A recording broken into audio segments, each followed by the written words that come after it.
This is Jordan Grace, and you're listening to the Social Suplex Podcast Network. BWB, this is One Nation Radio. You better get it right. Rich Latta, James Boyd came to give them life. The Blackest Wrestling Podcast has come to kick all ass and drop it 6 feet if they kicking trash. Word, let me welcome y'all to something different. And if you dig it, man, you should let some friends listen. We be getting it in, this on the regular dude. Ravish and flow, but this shit rude. See, James don't rap, so I had to break it down. The whole network, man, we coming for the crown. Raps in the columns, I keep them both covered. Making the beats too, so the listeners can bump it. Hit us with the rating, yeah, I'm saying it's a 5. Before you hit it, talk, bob your head side to side. It's One Nation Radio, and this is the beginning. It's Rich, and I'm here with James. It's time to listen to One Nation. We got to unleash the power of the pyramid. This is Mike Sempervive from WrestlingObserver.com. Check me out on Wrestling Observer Live every day. And also check out your boys, Rich and James, on One Nation Radio. This is Kenny Omega. We're listening to One Nation Radio. Check it out, guys. These guys know what's up. Big Kenny Omega fans. That's all it counts to me. Goodbye and good night.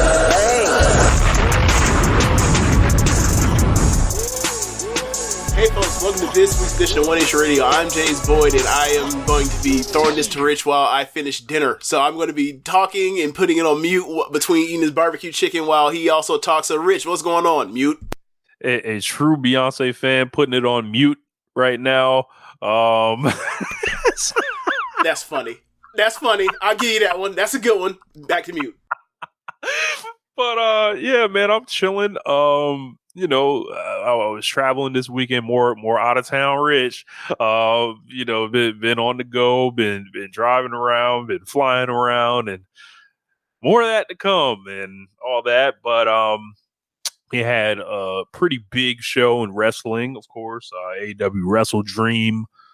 There was also Susan Suzuki wrapping up her win in the 5-star Grand Prix. Dame Lillard traded to the Bucks. Shockingly, Jade Cargill head to WWE. Of course, Edge coming into AEW with his debut and after the main event at WrestleDream. A lot of stuff going on, and here to really tackle it all. Really, James is enjoying a meal right now. So where do you want to start? I know you're feeling your ass off. You're just like, hey, I'm just gonna until James can come back on the mic between bites of this barbecue chicken. Yeah, but where do you want to start? I kind of want to do the other stuff. I think we got to start with Dame Lillard. Okay.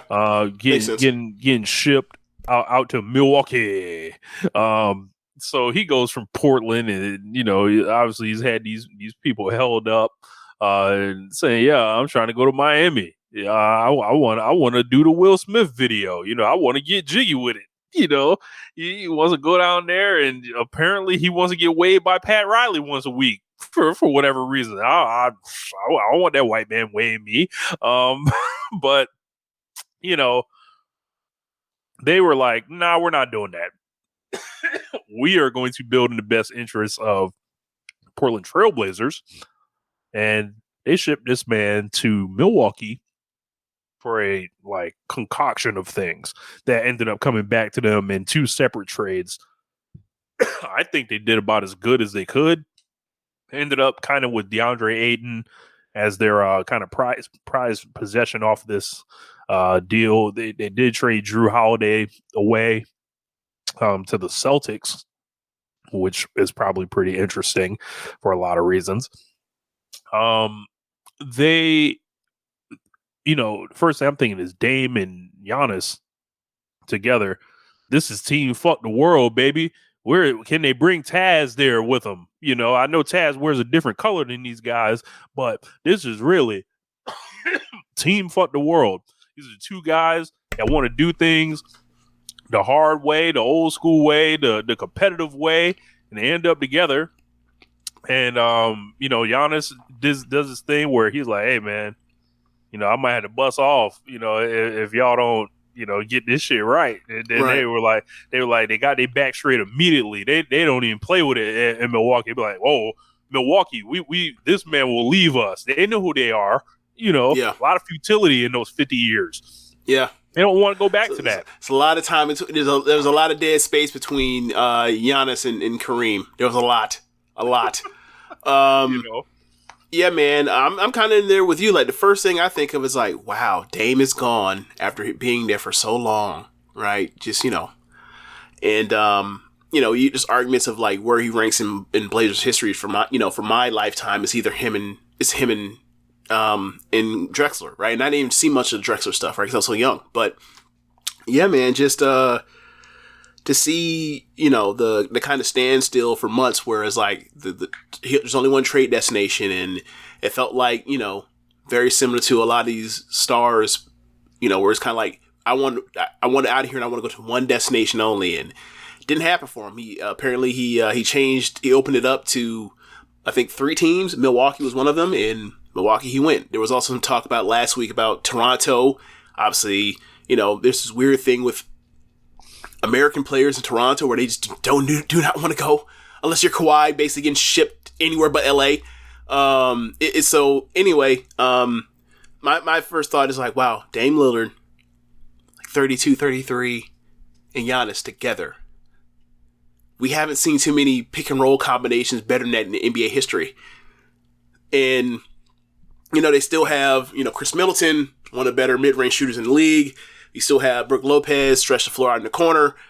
Still, can decide, one of the rare bigs that can, like, stay in that corner forever. And then if you need to, he'll dust off the post game and just bury people under the rim and put them in the basket. So, yeah, I think their offense is going to be dynamite.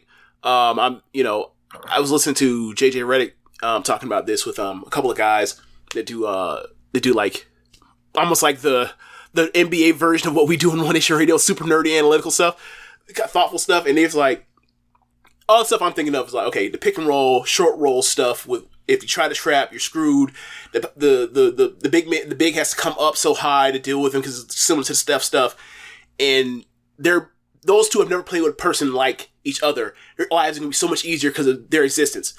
And then one of them mentioned, like, man, forget the double stagger screen stuff between, Drake or Lillard, getting around Giannis and Brook. Forget about, like, the Spain stuff, the UCLA stuff. Forget that. What happens when Giannis has the ball and Lillard sets the screen for him? The inverted pick and roll, and I was like, oh my God, there is nothing you can do with that. There's nothing you can do with that.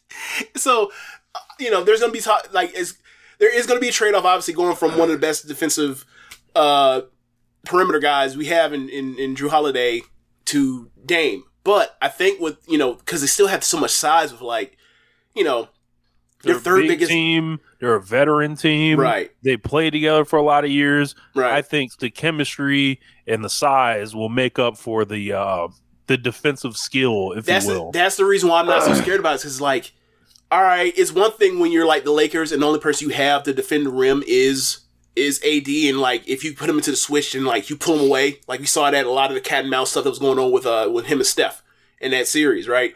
It's another thing when it's like, oh, you're pulling Giannis out, I guess that means we will have to put Brook Lopez by the rim. Oh, you're pulling Brook Lopez out, I guess that means we'll have Giannis by the rim. You can't it's too hard to deal with. So I think it's kind of, obviously in practice we'll see, like I see obviously the defense is going to take a step back. There is no necessarily a person that can guard a Jason Tatum that you just think of right now. But like, if their offense is as good as I think it could be, I think they can like throw Chris Middleton into change some of his focus and energy into. And we saw that against like Durant a couple years ago, in that one series that went nuts with with overtime and everything in that Game 7. Is like when he wants to, he can play really good defense. Like, depending on how easy life is for Giannis, he can take that role of, like, guarding a Jason Tatum or whatever else and put them in jail because that's such a length advantage. But we'll see. Like, obviously, the little bitty guards, like Jalen Brunson, nah, sorry, Lillard, you got to guard him. It's going to be a hard day. Yeah, right. If, what's your boy's name, the guard from Cleveland? Not Darius Garland. Like Garland and Mitchell, Lillard's gonna have to guard one of them dudes. Obviously, Garland stunk in the playoffs last year, but like I don't expect him to be off forever in the playoffs. It was his first taste of the postseason. So yeah, like I'm I'm really excited to see, honestly, like them and also with Drew going to Boston. Like, I'm really interested to see what Boston does, like, because their offense looks incredible too. Obviously, you know, the matchup is the matchup, and you know, I think Giannis and Brook will just beat Porzingis' ass, kick his ass. But as far as the offense, I think the offense will be fantastic, and a lot of the problems they had in the postseason last year, when the ball finding Marcus Smart, he's not there no more. I'd much rather have the ball in Drew Holiday's hand than Marcus Smart. I'm sorry. So I think both teams are a lot better, and I'm looking around and I'm like, Miami, they lost Gabe Vincent. Like, they haven't made a step forward. They're kind of stuck where they are. Harden doesn't want to be in refusing to report to media day currently. And that was today. Yeah, one there. Yeah, so I feel like the East has like a two-headed monster. I think it's tiers to it. I think it's just, out of those four, that was kind of like any of those four could win last year. Well, really three, until Miami just said, no, we're actually part of it too. But by force. Yeah. But I feel like, it's gonna be interesting to see a lot of these Bucks and Boston series, and whatever they figure out, whatever Philly can figure out post Harden or whatever else. And I'm kind of happy, for Dame Lillard to get a chance to compete at a championship level. Yep. This guy has carried a lot of bad teams. He only made one Western Conference Finals, and I've had times where I thought he cried too much, or cried about All-Star games, or stuff like that. But it's just like after 11 years and being the heart and soul of that franchise, these are the times where it's like, yeah, man, you root for that person to go, try to compete at the end. Yeah. This is not him in his fourth and fifth year trying to scheme and do all this bullshit. Like, these are grown men, family men, him and Giannis. Mm-hmm. Giannis quietly in his 11th year. Dame, year 12 essentially. And it's like, I like the combo. I like the mentality for both of these guys. These seem like easy, like it just fits, but between how they're wired. Yeah, it seems like they'll get along off the court, as far as like, and even like the court on, or the fit on the court, like it just works. But it seems like they're kind of low. They're, like you mentioned, family men, kind of low maintenance. Just want to hoop and be students of the game, and want to get after it. So yeah, I think, as you mentioned, I think like they're going to get along really well. And the East, how many teams do you think can win the title right now? 4? I think you got to call the Bucks a favorite. You got to talk about the Bucks. You got to talk about the Nuggets. You got to talk about the Lakers. Yep. Celtics, if a couple things break right. Yeah, they gotta be healthy, because I like their top 6 people, but like if Horford goes down, they're done. Yeah, and Horford's old as hell. And I think we got to see what Memphis looks like to see if that step forward last year was the peak, or if they if Marcus Smart helps them at all, and Ja comes in with his head on correct, and we'll see. Where did Tyus Jones end up at? I forgot. He is. I have to look that up. Okay, well, either way, like, going from Marcus Smart into some of the things he, like, regardless of whatever I feel about him as a decision maker at times, whatever else, it's better than whatever was happening at the end of some of those possessions with Dylan Brooks. So he went and got that bag. He's in Washington. That's right. He's out there with Jordan Poole. Why does Jordan Poole feel like he's just a threat to like remember like Kevin Martin back in the day? That's good. Yeah. Like, it feels like he's about to be like, yeah, man, like this nigga's about to shoot an awful percentage, but he's gonna be able to shoot as much as possible because there ain't nobody else to shoot. There's something to that. And also, Bill just freshly gone too from Washington. So yeah, like there's definitely someone's gonna get shots. Yeah. Look, this is a call. Any NBA player, you want to shoot the ball, get your ass to Washington right now. There are shots to be had. Yeah. So, yeah, man. Anything else you want to mention on the NBA and the Jimmy Butler thing? So we gotta talk about this man. Yeah. So last year for media day, he shows up with the faux locks in so that he could take the media picture. Because like the thing is like when you take the media picture, like that's the only picture they take all year. So like all year long, he don't have a goofy looking hair. So this year he comes out there with the bone straight hair with the swoop, and then he has like the eyebrow piercing, whatever else, and I think he has lip piercings. Yeah. So like he looks like an emo boy. So bro, I saw someone call him Ball Out Boy. I fucking howled. That's foolish. Yeah, man. Like, yeah, bro. I don't know why he's doing this or anything. He's just to entertain himself. Like, bro, he like, walked out. Say? I saw the video of him walking out this time. He walked out and went to like the press conference thing or whatever else, sat down, and as he's walking over or whatever else, like the whole crowd starts chuckling because they're like, bro, look at this motherfucking guy. Right? He goes, laugh it up. Go ahead. Laugh it up. And then he proceeded business as usual. See? This tickles him. This is what he gets off of on doing this once a year, and like let him have his fun, because after this it's back to the grind. It's back to the grind. Once a week. Yeah, but all I'm saying is he better enjoy it, because like he could show up the next year and all of a sudden there's a baldy on that bitch. So like I feel like he's throwing insults at our hair follically challenged brothers that can't do these versatile looks. What if James wanted to show up with the Fallout Boy right now?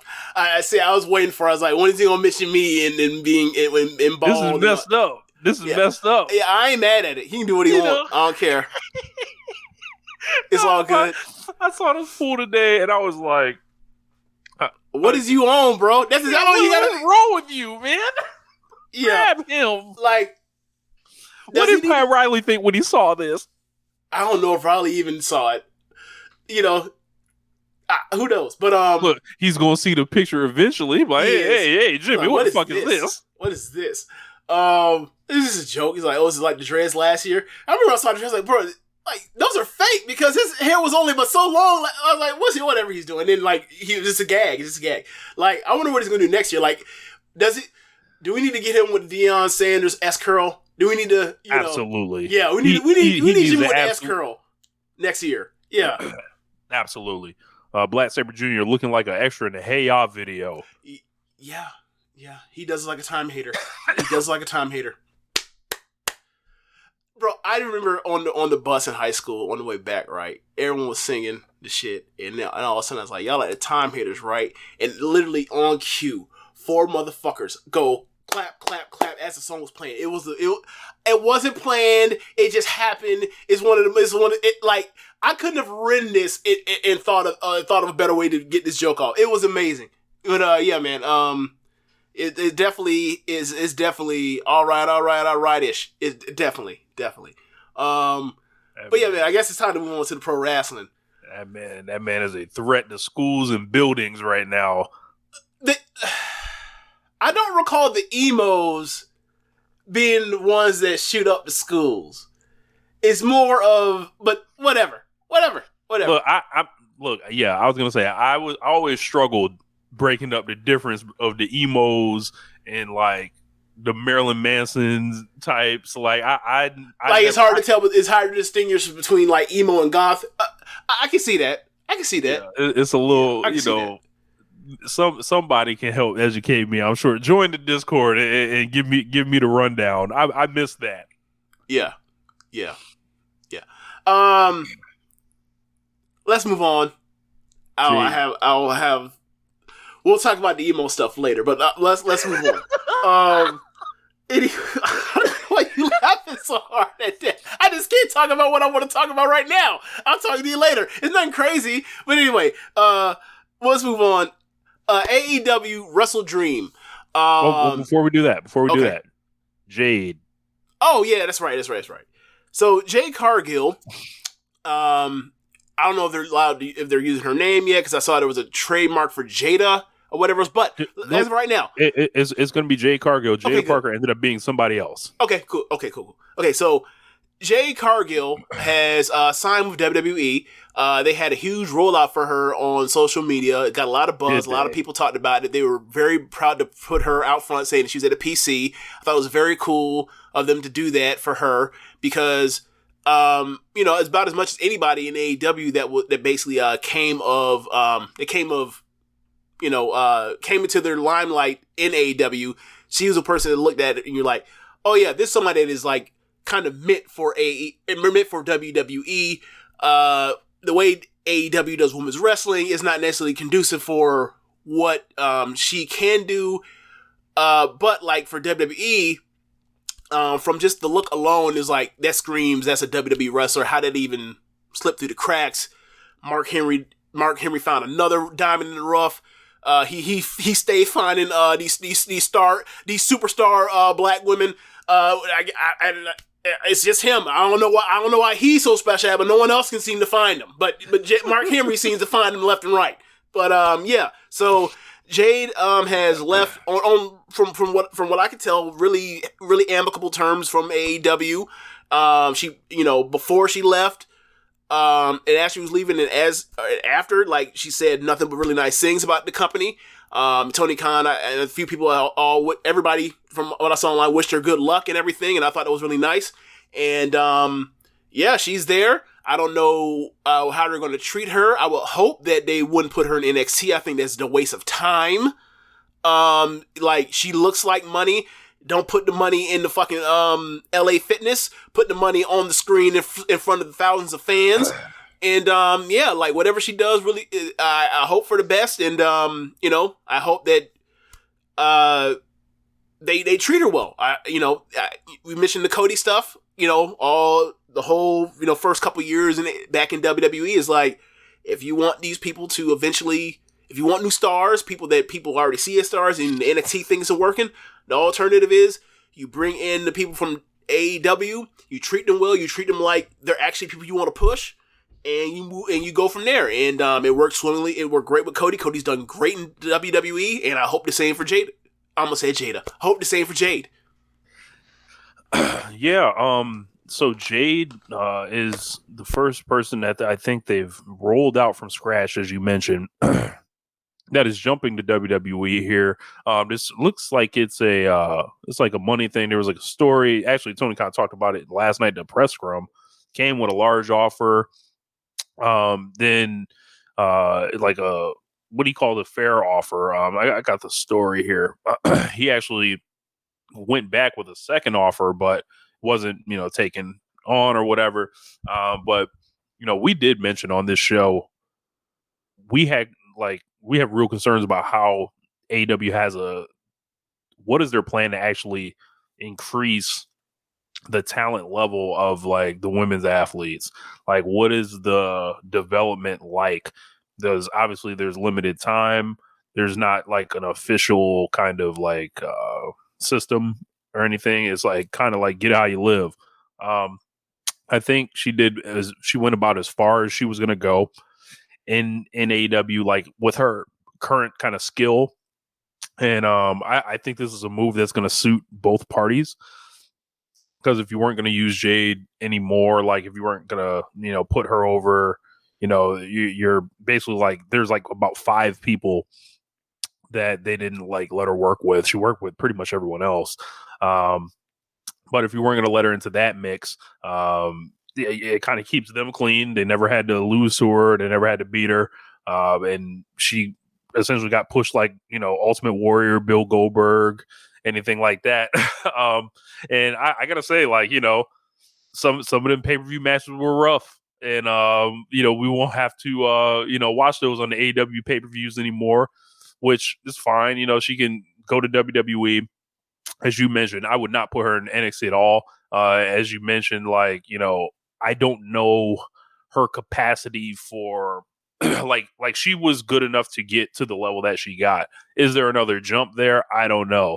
But before the time is wasted, you need to start getting the things out of her, shining her up, smoke and mirror, throw her in the celebrity wrestling class where, they basically roll you out for 3 days, and then they can teach you a match or whatever. And also the pressures aren't going to be the same. Like, people aren't going to be counting on her to become a great wrestler in WWE. They want her there for other reasons. AEW, she was always going to have this pressure of, having to, eventually develop into something just because of how she's looked at in particular. Not all the women have this kind of pressure that Jade did. I think it was cool. I got to do like a song for her for the Who We Are, part 1 part. So can you repeat that word again? What word? You got to do a what for her? A song. Okay. I heard something different that rhymed with song, and I was like, wait, what? Okay. Oh, okay. Nah. Okay. I got to do, make some music. So that song is a historical artifact now. So that's pretty cool. But wish her nothing but the best. And I think, there's a lot of opportunity to program her against people. I am worried about her promos in WWE because they didn't let her talk for more than 30 seconds for a reason in AEW. So maybe the scripting will help. Maybe I don't know. She, like, if you think about Jade, I think she really maximized a lot, of what she could do being a rookie pro wrestler from the jump and having a limited skill set. Great look, all-time look. Going to WWE, there's Bianca, there's Charlotte, of course. I don't think they should put her and Nia Jax within 10 feet of each other. That's the thing that worries me is she already mentioned her by name. Jade mentioned her by name, and I was like, no, stay far away. There are plenty of small wrestlers WWE has. Like, they have Candice LeRae. Like, they have Roxanne Perez. Like, these are people I think you can put in there with Jade. Like, it may look, honestly, it may look a lot like her AEW run, like, as far as like who they program her with when. And I think you just pull the trigger on one big match at a time. But until then, you keep her in there with your Candices, or hell, y'all gonna hate to hear me say it, but Natalya. Who's gonna be better than Natalya to work with? Dakota. Yeah. So, another reason why I feel that she should be on the main roster is because of the experience level. If you're in the PC, you're in NXT, what do you get? How much you get to work? Like, if she's on the main roster, she's doing house shows, she's wrestling, 2-3 times a week, she should, in theory, it should be more beneficial for her to actually get better in the ring as opposed to she's in Orlando, she's doing mat drills, she's one of the 50 people in the 7 rings, So yeah, I think this is better for her to develop. Like, we've seen people that were green as grass get to the main roster, start getting dates, start getting special matches made for them, and they have better matches you would have expected coming in. Like, remember Braun Strowman when he first came in? Yeah, and his whole entire rule was, you're the big monster, not supposed to ever fall, never supposed to leave his feet, and he kept falling and clumsily leaning his feet. And then all of a sudden, by the time we got to 2017, him and Roman were having some really fun, gimmick matches or whatever else. So like, being on the road and having real matches as opposed to being there at PC, you're going to get better. Like, obviously we got all the jokes in the world for the PC and NXT and all that kind of stuff at this point, and the lack of success as far as building or making better workers in the ring. But trial by fire. Throw her ass out there in the house shows. Have her in there with Candice and Dakota and Natalya and whoever else, and we'll see. We'll see soon enough. Like, I believe in her. I believe she has that drive to get good enough to where, like, the rest of the stuff will overtake everything. Like, she ain't given that look, right? She ain't gotta become Manami Toyota. She ain't gotta be Suzuki. She's gotta be just passable. There's a dollar sign on her forehead that like needs to say. So all she has to be is good enough, and I feel like over the next year, 2 years, she'll get there. Yeah. So I guess moving forward, AEW WrestleDream.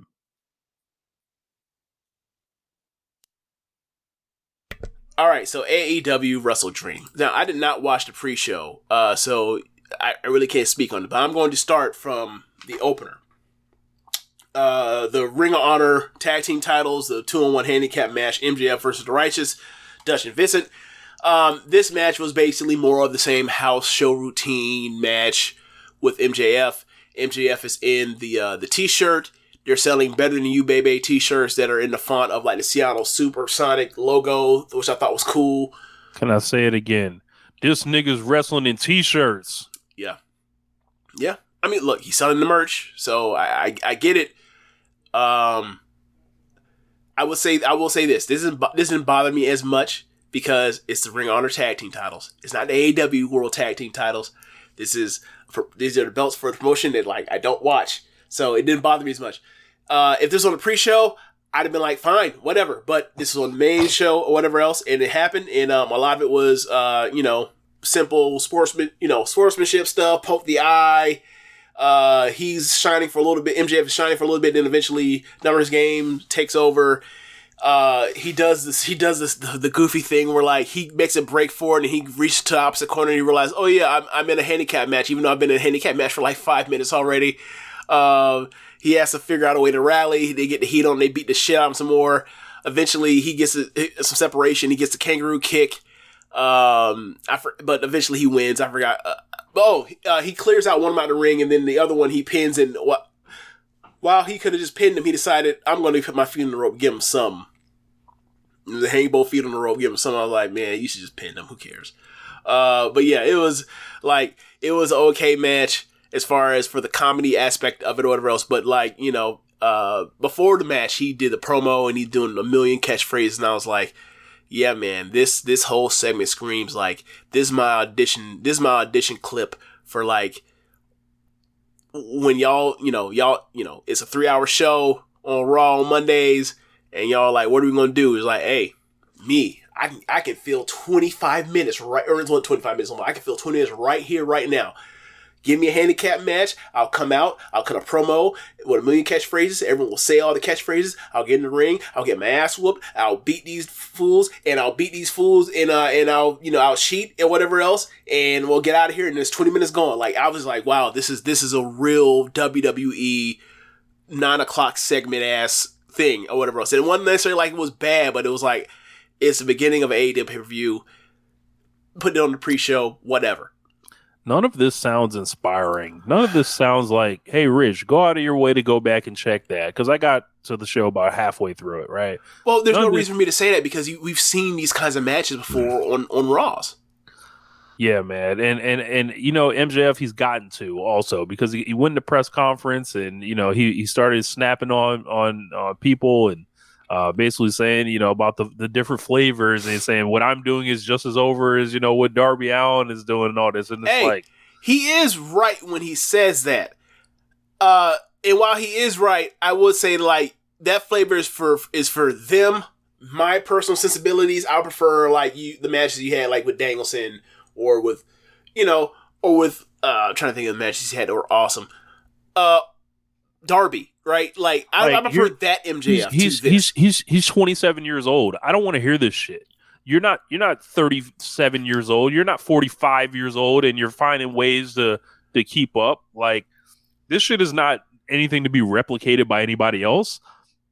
Like this is like it's sports entertainment, and there's nothing wrong with that. Bad. There's nothing wrong with that. It's just you're putting it on pay-per-view, bro. To put it on pay-per-view to tie up the world title. They're completely like, they make the ROH belts like look like shit when they do this stuff, right? It doesn't have to be that way. Yeah. Also, another joke about us from Murray. He mentioned this. He's like, so like Aussie Open lost to these dudes in 5 minutes. Yeah. Yeah. And then Aussie Open is in the AEW World Title match, and they're going like, how long was the match? 25 minutes, something like that. I don't think it was that long. It felt long. It felt like it went 20 minutes. And like FTR has to go 20 minutes with a team that like the buddy cop comedy thing beating 5 minutes in Wembley. It's like just a month later. It's like, huh? Yeah, man. Like, and the thing is, like, I think the Righteous kind of like deserved a chance, kind of.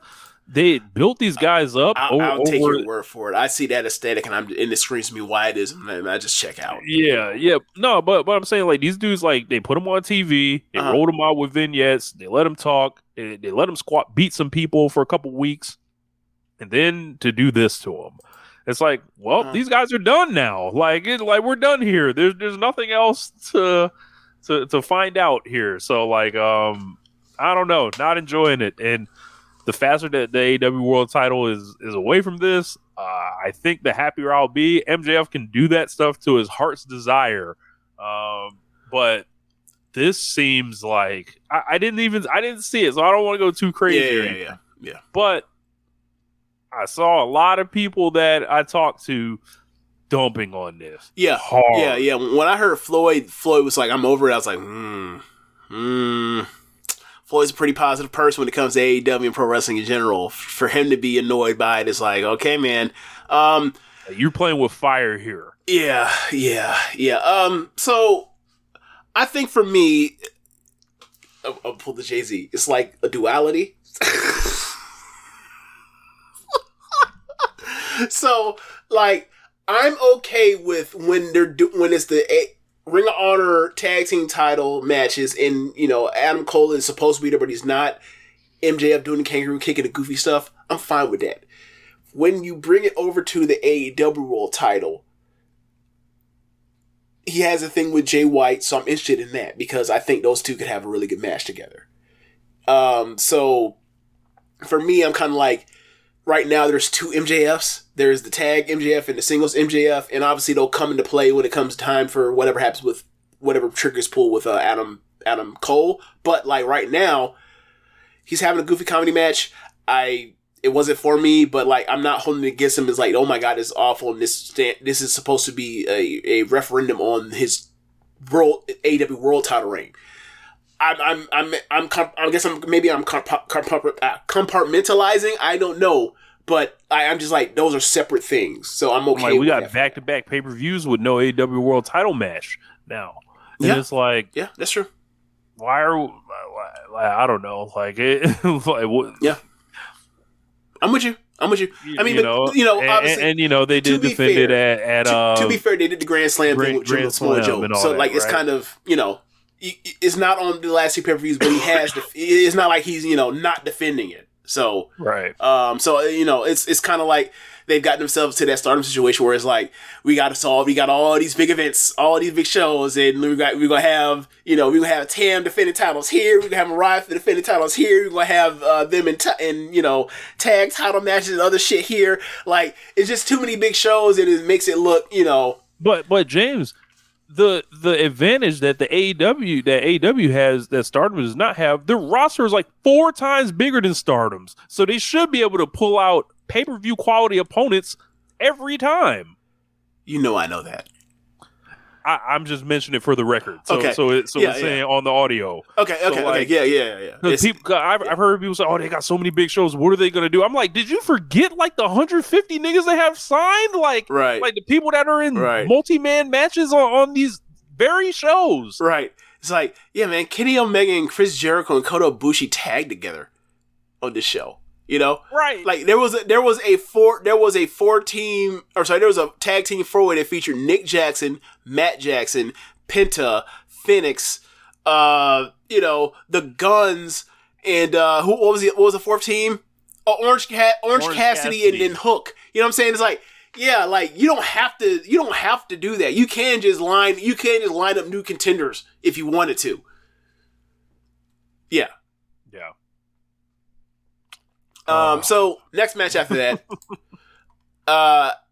so you end up getting the Ring of Honor World Title and New Japan Strong Openweight Title match. Eddie Kingston versus Katsuyori Shibata, and this match is so fun. King's Road, baby. Look, man, Shibata comes out. He's over as fuck because every time he shows up at AEW, he's over as fuck. Comes out. He takes a straight beeline to the ring, and then Kingston's music hits, and what does he do? He takes a straight beeline to the ring. I was like, it's almost like they're having a race so you can get to the ring faster without running or jogging. So, they proceed to do the thing. A lot of strong styles, strike exchanges and everything. A lot of big chops and European uppercuts. And, yeah, man, it was just fun. It was just really fun seeing those two. And, like, every time I see, like, Shibata in these matches, like, he can't get hit in the head anymore. But, like, how the hell is he still out here, like, getting close to 4 stars? You know? And it's just, him and Kingston were just really good together, obviously, because, but yeah, by the end, there was, I'm trying to think what the finishing stretch was.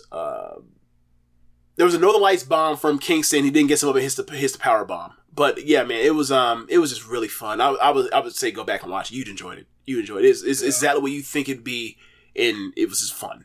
So, and then at the end, they both sit cross-legged together and they shake hands or whatever else, and then, you know, grip wrists or whatever else, and then they leave, and then Shibata got another ovation on the way out after losing. I was like, it's got to be such an easy job for him. It's like, I come out here, like, I'm not nearly the guy that I once was, but, like, because people, like, still remember me, like, I can still do a few things that are similar or whatever else, and he can do this match. You look at his physique, he's still in incredible shape. He can do this for another 10 years, you imagine. Like, yeah. He's gonna, like, if he wants to be here forever in America doing, like, indie shows and AEW Ring of Honor, he can do this for another decade. Speaking of that, he had mentioned in the press conference that he's wanting to make a commitment, you know, if Tony Khan is ready for him. So, you know, like a long-term one. So we'll see how that plays out. But Kings Road defeats Strong Style here on the Antonio Inoki dedication show. We saw Tony Khan with the red scarf, the Inoki family here. You know, Giant Baba wins. You stupid. They and during the post or the lead up to the match, they showed like videos of like Shibata as a child with Inoki and everything. You know, he's like an uncle figure or whatever else when he was a kid. So, because you know Shibata's second generation. So, yeah, that was really cool and everything. So then the next match after that, the TBS title match between Chris Statlander and Julia Hart, and I gotta say, there are two ways to look at this match. I feel this match in the middle of the match got a "This is awesome" chant, and I wasn't disgusted by it. Like, this is ridiculous that they're having this awesome chant. I don't think it was warranted, but I wasn't like they're full of shit. This is ridiculous. Like, nah, this is actually like a decent match. Julia Hart, the things that she is going to get credited for in this match are going to be things when you watch it, you'd be like, nah, man, this is lucha in the base. In the base is Chris Statlander. Statlander's doing the work. It's like when people were talking about like the Canadian Destroyer from Bad Bunny, it's like, no, man, that's all like, what's his name? Johnny Impact, you know, John Morrison. That's all Morrison, right? So she got her up, and so Stat had Julia up on her shoulders in the electric chair position, and then she did the flip, the half twist, Hurricane Rana. I was like, that's Statlander. Whatever. And then, you know, they led to, they led up to the... James. Go ahead. You know they love that yellow hair woman. As I sit here with this yellow do-rag on, they love this yellow hair woman. I was saying this, I was watching with Zach Porter and Jeremy, and I was like, hey man, like, Julia's not doing bad, but she's getting extra credit for shit that she doesn't deserve. You know what I'm saying? So ultimately, Julia spits mist. Shout out to Getsu. And didn't work. She slapped her, and the mist went like a different way or something. Yeah, she went to blow the mist, and Stat slapped her before the mist can hit Stat. Yeah, that's what happened. So ultimately they get towards the spot where, you know, Julia does her Kabashi moonsault, and she goes for it or whatever else, and the crowd bought it. The crowd thought the title was changed, and I was like, really? Y'all really bought this? She beat Willow Nightingale with it the other week. Yeah, good for her. I just thought it was funny because like people were like, I've never seen a moonsault like that. I was like, So you never seen Kenta Kobashi. Okay, that's what you're saying. It's the same exact thing. It's just like short, high, up high, no far, jumping thing. It's just up and down. Anyway, so yeah, man, Stat, she goes for another lucha move or whatever else. Stat basically picks her up, gives her a tombstone where in her head doesn't come within a foot of the canvas, gets her up again and hits her finish that looks like a tombstone, her variation of a tombstone, and then pins her, gets the win. And then Statlander like grabbed Julia by her feet and then like threw her out towards what's his name? Brody. Gonzo Bomb, Barks Like a Dog, House of Black. Brody King. Yeah, I was like, it's not Brody because there's only one Brody. There's two Brodys in AEW, or was two. Anyway, yeah, towards Brody King and whatever else, and like Brody King basically like hauled her carcass back out. But yeah, man, the match was solid. It wasn't like it was great or anything, but like I think it was a big deal that Julia was able to have a match of that level because like she had shown nothing to that point. She was just goth girl in the aesthetic. That was really it. So I will say this. I've said this for you. I've said this to you before. Like the Triple H when the executive produces the metal for his theme for his inches for NXT or whatever else, I want to see him EP an album. House of Black. Every single House of Black member, every single interest song they have is fucking raw. I need Malachi Black to EP me an album. I'm thinking of getting into powerlifting. When I played football or whatever, we lifted weights. There was a lot of classic rock and metal playing. I'm okay with that playing out there. I need me the Malachi Black EP albums to work out for an hour and a half with. So whoever, if there's any way, I know Swerve and Malachi are kind of close behind the scenes with those. The way you can relay that or whatever, he wants to give me an album. Look, I know an album takes a lot of time. Can you give me a playlist? Give me a playlist or something. Because look, man, he's good. He's good at what he does. The Julia Hart music is raw. It is. And then she comes out with like all black on and she has like the red veil around it with the red lighting. It's a really cool look. It really is. Yeah, good to see Statlander get another big win here. But yeah, man, they love Julia Hart, man, and man, I don't want to Liv Morgan there, so I'm just gonna refrain. You can't even say that because look, she was on like a 28 match win streak. She wins. That's true. She wins. That's true. That's true. But there's a whole another element here at play. So, what was up next? The AEW world title number one contendership match is a 4-way between the Lucha Bros, the Young Bucks. The agenda has started, huh? Yeah. The Lucha Bros, the Young Bucks. Did they have a cute name for Hook in Orange yet? Orange Hook? I don't know. Whatever. Yeah, I don't think so. Hook Juice, whatever. Well, can't use juice because that's another person's gimmick in AEW. Can't do that no more. But yeah. So. Freshly Squeezed Hook, I don't know, whatever. And also the Guns. And they did the triangle match rules or whatever else. Only two people were allowed to be in the ring at a time. I thought that led to intrigue of, the weird alliances, of course, and desperation of tagging people in and out. I think they lost track of who Legal Man was at a certain point. Or maybe not Legal Man, but like, which team was designated to which corner? Because at one point, like, Penta just says, fuck that. I'm tagging in from the Young Bucks corner. I don't give a fuck. And I was like, wait, what? You can't do that. And Penta was like, watch me. And every time it's amazing that we got the Lucha Brothers making tags on the apron at all. They used to make tags while they were already in the ring. That's true, but also Rick Knox wasn't the ref, so Rick Knox, anything flies with Rick Knox in one of these tags. But yeah, so there were multiple points in the match I was talking about, like these tags that were weird, like that's come from the Young Bucks corner, and they're not the Young Bucks, and like Jeremy and Zach would just be like, "Lucha tag, man." Like, you think about it too hard. I was like, but it's not Lucha Tag. It's AEW. It's not the same. They would have specified a Lucha Tag. They should have specified a Lucha Tag. It would have saved me a lot of, wait, what? Like, I'm tired of, not tired because this happened that often, but like, It happens every blue moon in one of these tags, especially when Rick Knox is ref, where I'm just like, wait, what? It is like, whatever, man, whatever. Yeah, I gotta be like, all right, either I'm gonna be stuck on it and not enjoy the wrestling match, or I'm gonna be like, all right, it's vibes. It's gonna flip James to the vibes. But yeah, man, once the vibes started happening, I was having fun. Really good match. You know, before All In, we kind of put it out there that, hey, man, this don't feel like the time for the Young Bucks yet. Like, I think it would be wise for the Bucks to just put them over, give them the biggest win of their lives, and, you know, keep it rolling.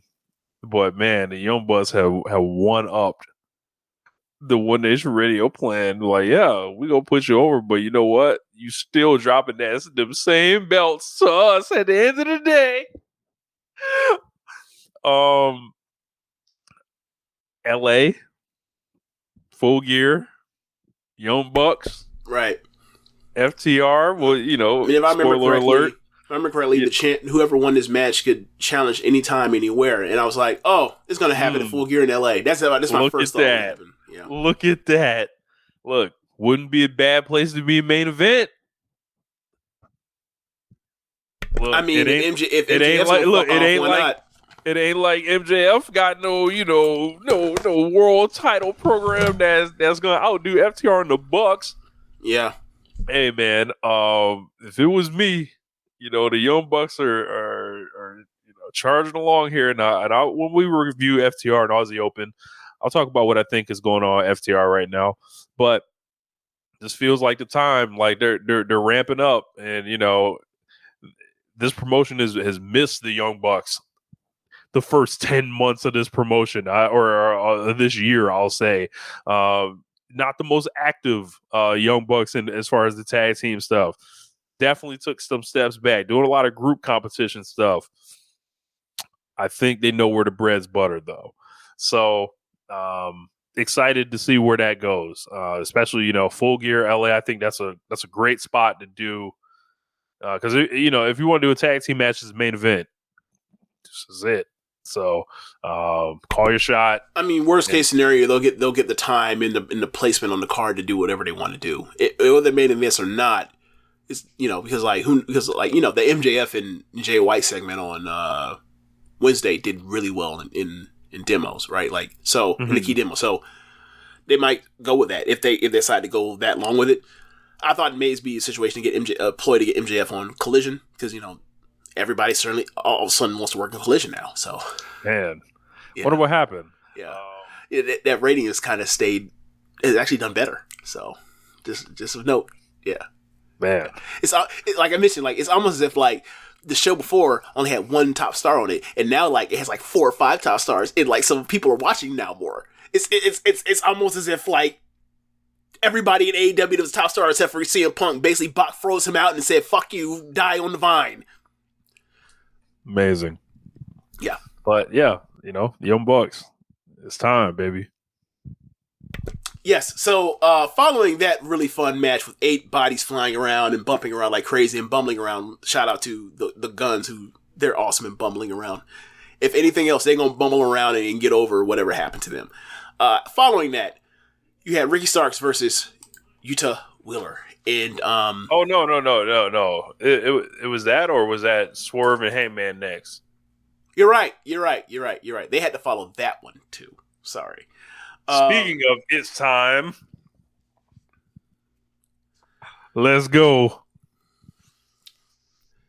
So, they played the video package, talking mostly about the face-to-face promo they had the first time they had the encounter, about, you know, Hangman's kind of lost the eye for the tiger in a way, kind of gone soft, civilized.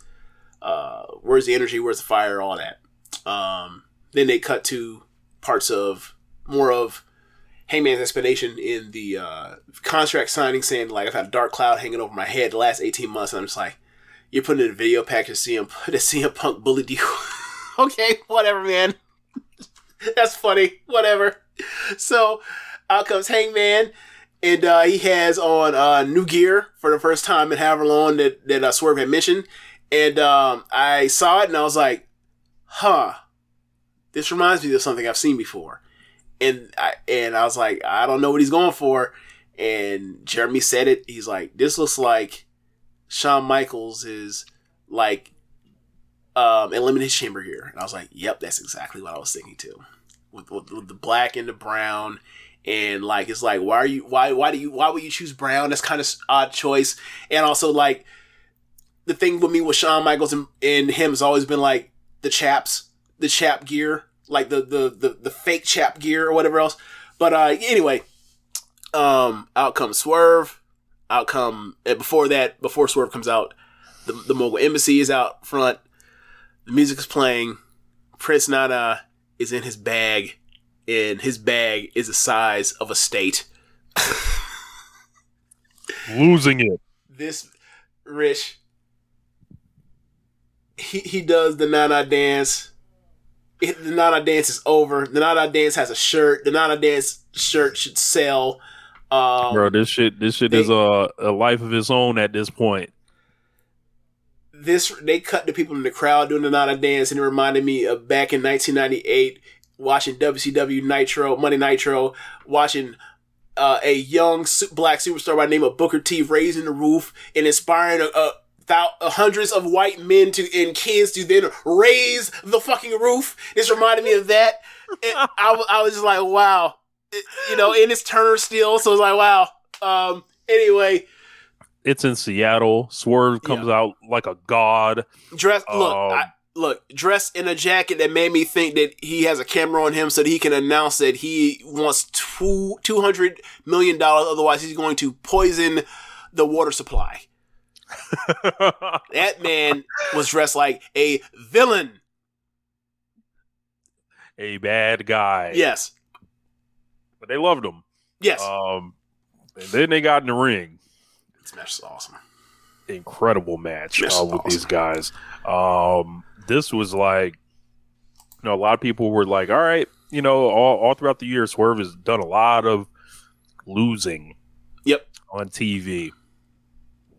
But a lot of that stuff was building them up. That was building them up and getting familiar with the audience, was allowing people like Prince Nana to be on TV. Yeah. To, it was, in a way, their personality. Yeah. In a way, it was the old school WWE route of, we'll put you in spots, we'll beat you at every turn in big spots, but people remember these big spots and they will become attached to you and like you. And we, more times than not more times, a lot, sometimes it works, most times it doesn't, because like, yeah, you're putting big spots, but now you're a failure. You have the stink of failure on you.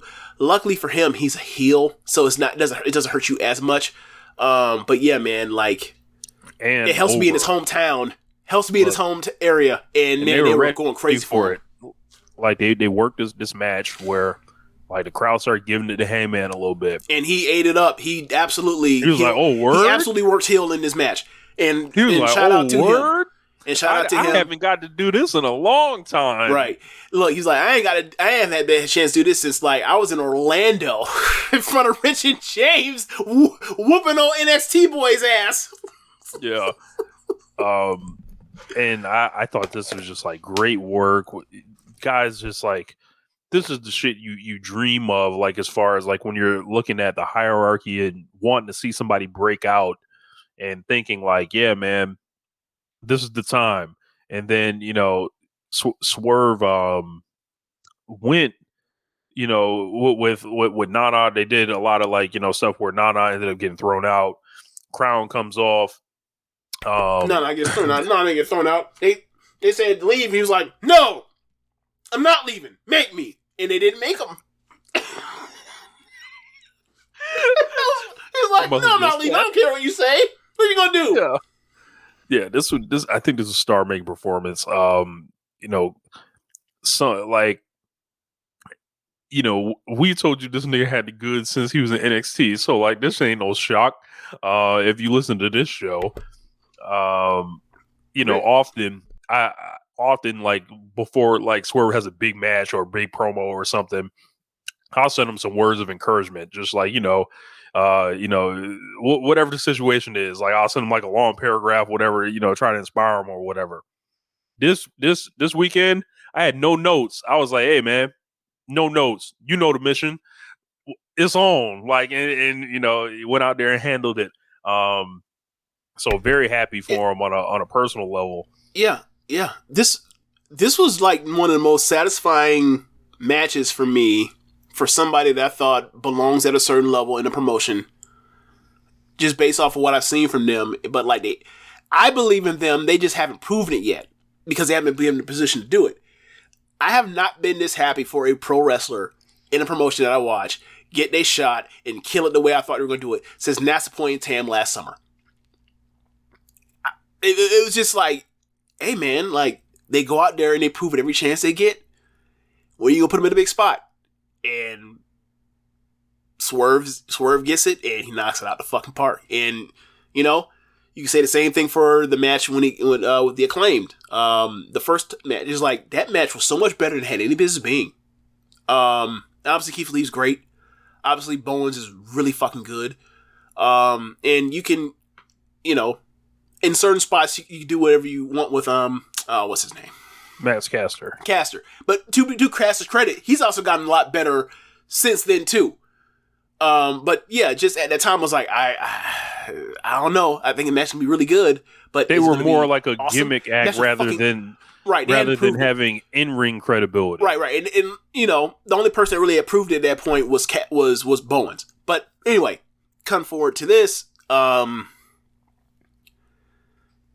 These are two of the best wrestlers in the world.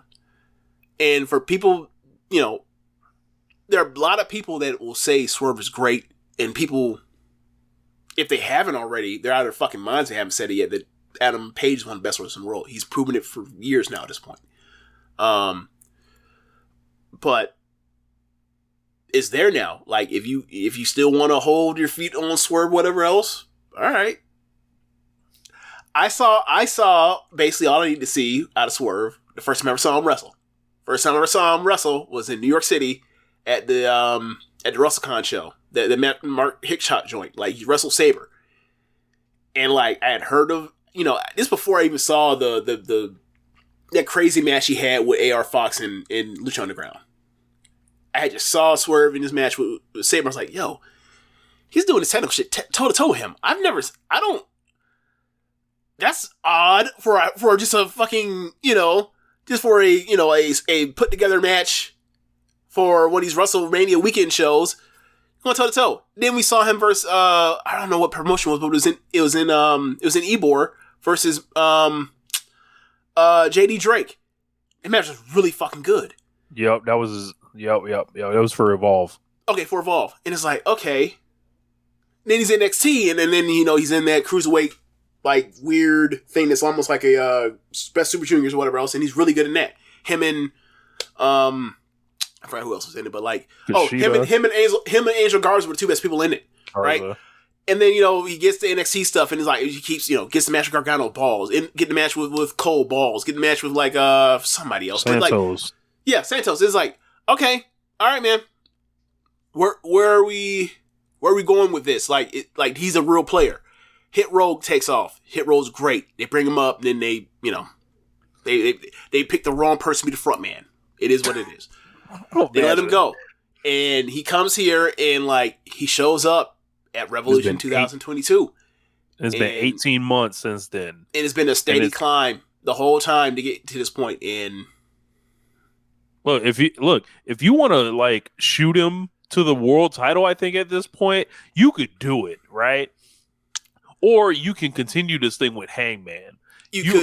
Or he can terrorize like any of the like the top made guys, because I think he's a made guy at this point now. Beats Hangman. We didn't even mention that the finish. So like they do this great kick out off the crown, and then Swerve's like, nah, I'm gonna use his JML. Beats him 1, 2, 3, and that and it's like. It's almost like, damn, they made the right decision, because like this crowd was begging for this. Yep. Begging for this, cheering this man, living and dying with him. And like another part about it is like,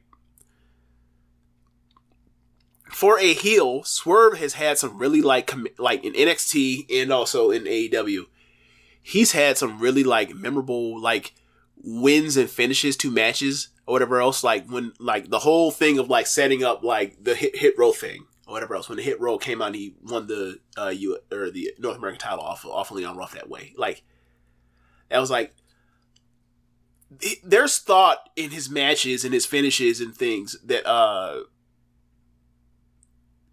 I think goes unnoticed. There's a lot more thought into his stuff than I think he gets credit for, and I think his stuff has a lot thought of like amongst some of the best guys in the world, or best people in the world. I just don't think he's the credit that way. I think that will change over time because I don't think there's too many people that are crazy enough to think like, oh, he's not awesome at the least.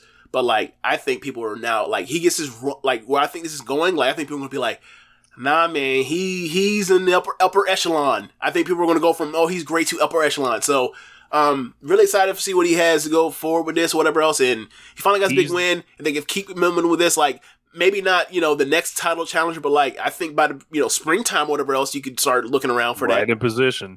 Yeah. Yeah. I think he's the guy that, a lot of people think some other people are. I mean, so we had that talk back when they was having them tag matches. So speaking of that,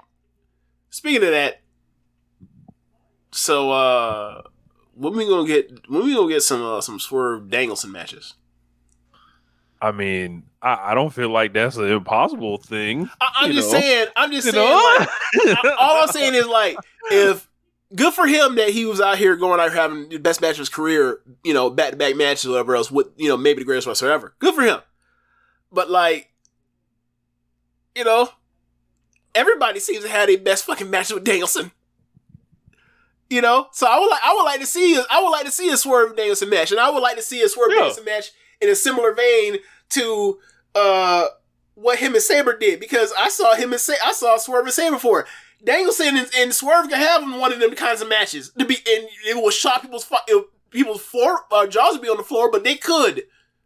So yeah, perhaps we'll just have to keep our eyes open, won't we? So move. Okay, all right. So moving on from there, we'll talk about this match that had to be sandwiched between these two fucking awesome matches. Ricky Starks versus Wheeler Yuta. Look, man. Tony Khan, you ain't have to do Ricky Starks like this. You ain't have to do Wheeler Yuta like this. You did not have to put Yuta and Ricky between Swerve and Hangman and Danielson and Sabre Jr. That was a choice. That is nasty. There is an agenda at play. I'm putting it here. Does Tony Khan have a problem with light skins? This was nasty. Anyway, moving on from that, I wasn't serious about that. But anyway, man. Yeah. Ricky Starks with Wheeler Yuta. Match is fine. It's a good match. It's just, it was stuck between like the way the crowd was emotionally invested in this bad guy beating the former face of the promotion, basically the emotional heart of the promotion, beating him, which will probably send him down towards redemption, which I'm interested to see, because I feel like for a while this one's now, not over. Say again? I feel like this one's not over. Yeah. I feel the same way too, because like I feel like Heyman's at his best when his back's against the wall in a way. Like early this year, like after he gets the concussion thing, like how's he gonna answer back Texas Death with Moxley? Answers back great. Like he's not good at getting hit in the mouth, but he's good at like after getting hit in the mouth, like regrouping and coming back forward. Ricky Starks, Wheeler Yuta, not gonna lie, didn't pay close attention to this match. I remember that Ricky Starks won with a Rochambeau. Moxley was on commentary. But match was good from what I saw, but like I can't remember much of it. Just kind of hazy on it. But the match was good. But it wasn't, the two matches it was before or after, because, they set him up for a L. It really was bad. It was really bad. So let's get to it. Bryan Danielson versus Zack Sabre Jr. in quite honestly, maybe, I'm trying to think. Maybe since like the 2020, I want to say 2021 or 2022, I can't remember which year it was. Not since the Sabre Osprey matches that were in Rev Pro in New Japan have I enjoyed technical wrestling matches this much. A technical wrestling singles match this much. This is great. It was everything that you thought it could be. It was more advanced than I thought it was even going to be. While like the way they played with pace, the way they told the story of things was coming in there with that bad wrist, and then eventually the sell in the middle of the match and like going to the second act where like Sabre has the bad knee, he shows it for a split second, and then it comes up in a big way later in the match. They were just great, and yeah, man, like this is the technical wrestling I want to see, right? Like this is the stuff. Like when I see Danielson do this stuff, when I see Sabre when he's working with pace do this stuff, when I see like Pete Dunne do his thing, when I see Shuri do her thing. This is stuff I really enjoy. Like, it's cool when AEW has a huge diet of people, you know, doing the strong style exchanges or whatever else and brawling, or when they're like, doing the lucha or whatever else. I do enjoy seeing people, you know, this is a tough white man division match. I do enjoy people being like closed in together, locked together, and they're going to have to like scrap and use strategy to get themselves out. And I think it tells great stories. And, you know, they save the big strikes for towards the end. Towards the back half of the match, and I thought like this is another Sabre classic match. It's another Danielson classic match, and you know they could do this forever. They're just so fucking good, and it was for all the hype, for all the people saying that like this wasn't really a dream match. I'm not going to argue with you. I never really thought about like. Other than like, oh, it's really cool to see like two best technical wrestlers of this past generation wrestle each other. But I've never been like, it's not exactly like, it wasn't exactly like Cena versus Rock to me, you know what I mean? Mm-hmm. But to see like them do it and then like they give me a match that was more satisfying than I even thought. Like just on paper, you just do the match, you know. I really enjoyed it. It was really fun, really fun. I thought it was one of the better matches of the year. Really, honestly, it was awesome. Yeah, I had no like real desire or yearning. I know thirst to see this or anything. I know, because you know it's antithetical to what you want out of pro wrestling. Yeah, like you know, but I think this ended up a lot more interesting than I anticipated. For me, I think they kept the wrist lock porn to a minimum, seemingly. Like I came in kind of like as the match was starting, so I missed the very first like exchange or whatever, but I saw enough of the match where it was like, yeah, man, they started like kicking the fuck out of each other, and it was like these portions where it'd be like, oh, this person made this terrible mistake, they're fucking doomed, and it might be over now. There's like the couple dragon screws that Danielson whipped out on Sabre that I think he intentionally like didn't go all the way on just to kind of fuck with you a little bit, make him think he hurt himself. Cool heel hook. The knee buckle one was awesome. Like that was clearly intentional, but it was like it looked bad because when you've seen people like have their ankle buckle or whatever else, it looked just bad.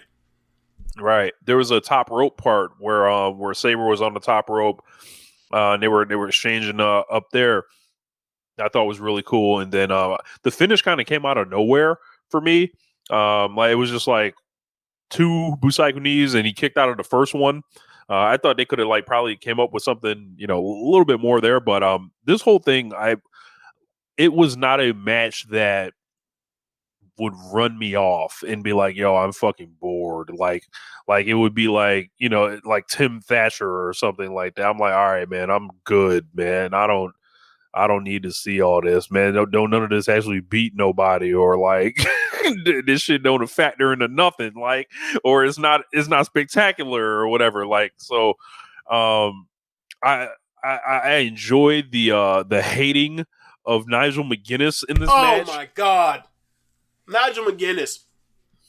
All-time hater shit. This nigga stood up on both. He was like, I think he's about to quit. And it was like he stood up to get a better look.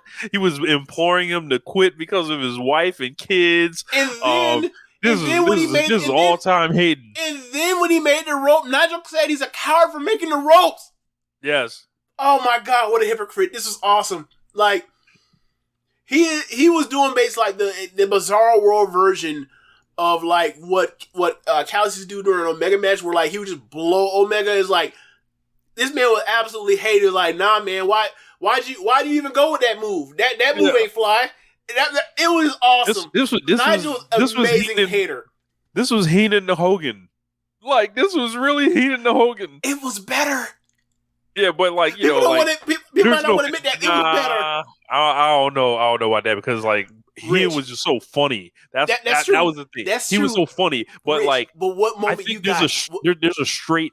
there's like a straight up funniness like that Nigel has going for him. It's like he's dead serious, but it's hilarious. He's in character Hayden, and like he's not like, you know, winking at the camera or break. You know, it's like that man's that man's trying his best to be impartial, but the hate's just falling through. Yes, and look, man,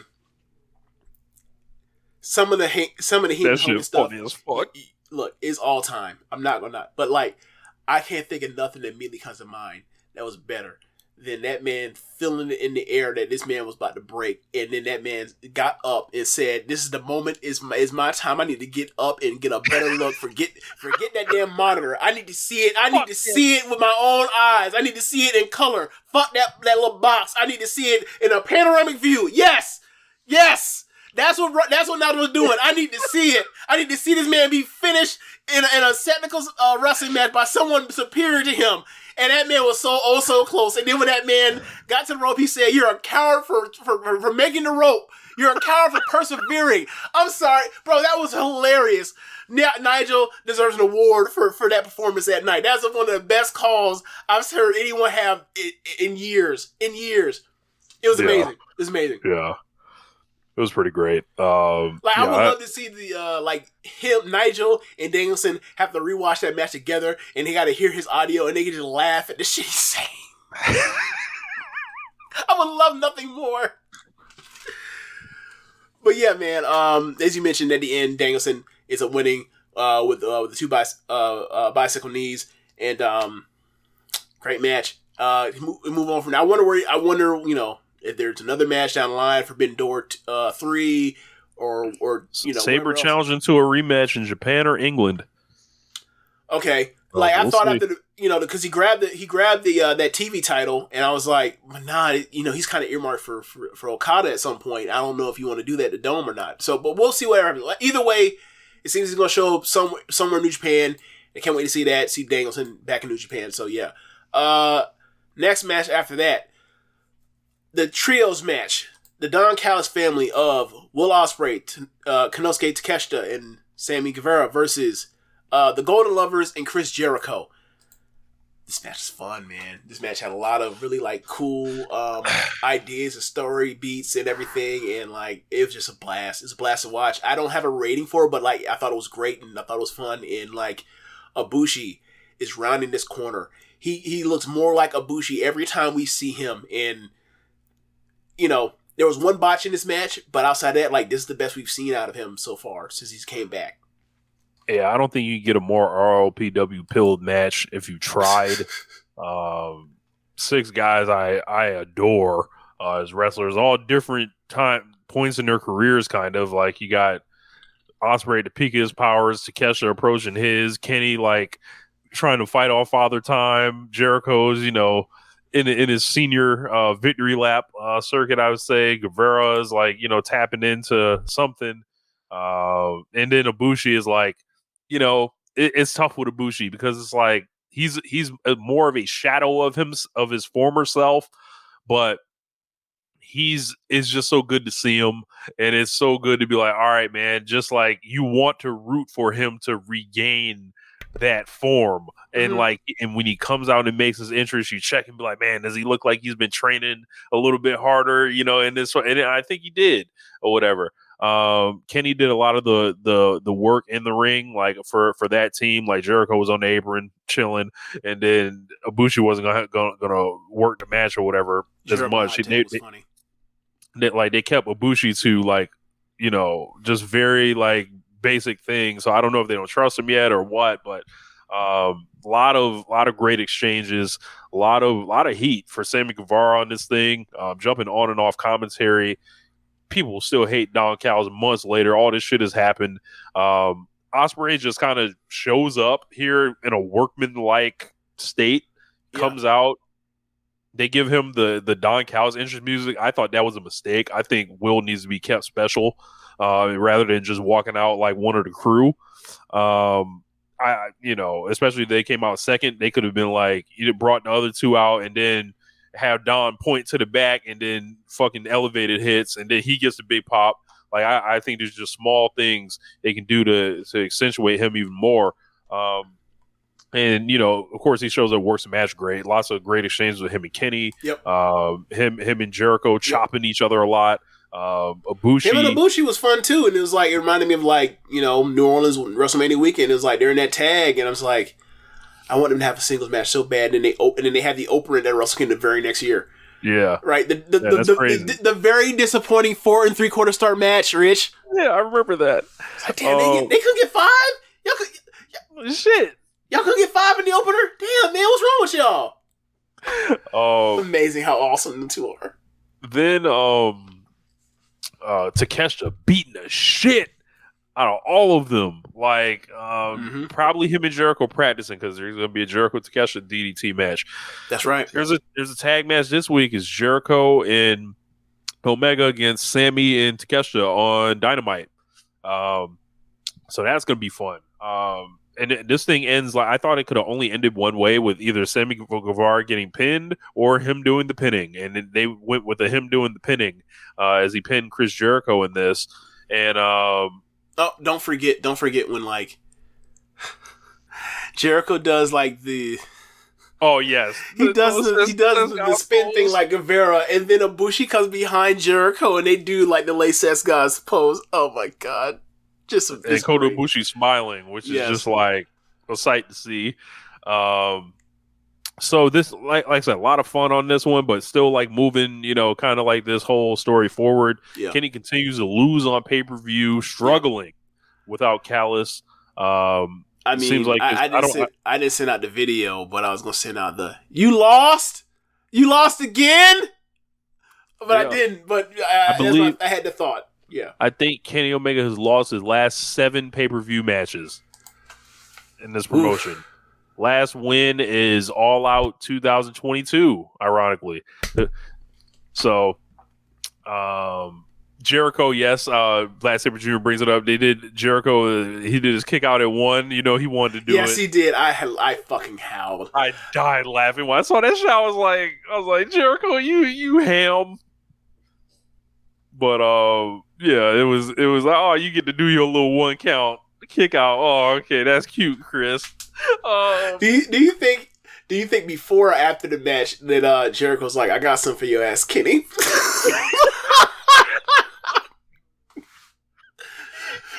Like he did that just because like it's Omega. Like I got something for him. I wonder if we go back and see if like Kenny laughed at that shit or not. I wonder, bro. Like to me, it's funnier. Like that man did that shit unplanned in the middle of the match. Oh my god, that'd be amazing. But the Don Callis unit remains strong. Yeah, and these boys still searching for answers. So. Yeah, I think it's the right call to have them get the win. You know, I'm big on like. You have acts versus each other. The one that needs to win the most for legitimacy should win, unless you have a good reason for not doing it that way. So I was kind of afraid they were going to beat Sammy. I thought he was only getting added in here to just do a job or whatever. But you got the win, so there was a little bit of foolishness with the finish or whatever. Like, and it was like kind of hard to see what was going on. Mm-hmm. And you know, but before that, I liked pretty much all the action in the match. So yeah. Same here. Really fun match. When would you do Ibushi versus Takeshita? As soon as possible. I mean, they've already teased that. that was part of the beatdown with. We actually got to go back to that. So last week when Callis and Takeshita are in Tokyo and they say we have our own camera crew, Yes. and we find out that it's Kenny Omega's camera crew on his fucking iPhone whatever. And hey man, look, we saw Kenny Omega. Now as far as Callis and Takeshita, I mean, Kenny Omega is a big video game player. Who says that he didn't use the power of morphing like Shang Tsung to appear different, to these boys. All right, so now you're just doing the whole. This is AEW. It's not quite WWE yet. All right, let's chill. This ain't quite a comic book. Let's relax. You taking it too far. We saw Kenny. I can't verify that they saw him. So So AEW World Tag Team Title match. Diogo, that was AI generated, as far as I'm aware. That's great. This is what we're doing now. This is what we're doing now. Anyway, so AEW World Tag Team Title match, FTR versus Aussie Open. This match was very good. It had issues with heat. It had issues as far as like relying too much on beating down FTR. But once it got going to near fall towards the end, it was cooking. But it did have its issues, and maybe it was probably better off if it had went 18 minutes or 16 instead of 20 something. I wasn't feeling this match. And I think the crowd wasn't feeling it for whatever reason. Oh yeah, the crowd wasn't into this. The crowd wasn't into it. I think it's because of the card placement with Aussie Open. While people respect them, they don't have reason to care for them in that way yet. FTR came out kind of a lukewarm response. That's true. Like not really much there. And you got to think, this is months after, this. I always feel like things that happen in wrestling that kind of quote unquote come out of nowhere have been building up. So it's like, all right, you were with CM Punk like a couple months ago, and then CM Punk got fired from the promotion, and then people just don't know how. They don't know if they want to hold it against you. They don't know if they're just. I didn't think about that. That has to be part of it. Yeah, like they don't know if they're just like, all right, that wasn't you, but like the whole thing, like Dax, of course, rubs people the wrong way. It did great work on Collision, but let's keep it a buck. Who was watching that? It was happening at a lower profile, and it was like. This whole thing kind of built up. I don't even know if I'd go 4 stars on this. I wouldn't either. I'd probably go 3 3/4. Yeah, and it was like, I just thought they would have like something better. Like and it was just like the chemistry wasn't there tonight. I'll say this, Rich. Did you ever watch their match last year at Royal Quest, New Japan? No, I heard it was great though. It was kind of the same as this. Really? Yeah, like I didn't like that match like that. Like I think I may have gave it 4 flat, and other people were giving like 4.5 and whatever. So I was like, yo, this match ain't even close to like those Briscoe matches from that year. Nah, but people liked it. But I was like, it doesn't really work because like Aussie Open at their best is like they're 6'4" guys pummeling on 5'9" indie guys that do lucha at their best, like especially like the velocities, and like you think in theory like if they get their big match with the Young Bucks, it'll go off because it's brutes versus the Young Bucks. But when it's Mark Davis in there, who looks like Cash Wheeler if he had 8 Cash Wheeler, right? Like, or actually the joke is more he looks like the evolved Pokemon version of Cash Wheeler. Because like he then gets like a longer mullet and then he gets the mustache, mullet, yeah, and he gets height. Yeah, so, and the ass, we can't forget that. Hey, don't truck gang. That's crazy. Anyway, yeah. So, like they're at their best when they bully people around. And the thing is, like, FTR at their best is their heels that get the heat. They can get heat put on them and work from underneath, but that's not necessarily their strong suit or what they're meant to do. So like big portions of this match was like them getting heat FTR getting the heat put on them for a long stretch. Then they couldn't get tag. They couldn't tag out for nothing forever. And I was like, this feels like it went like too long.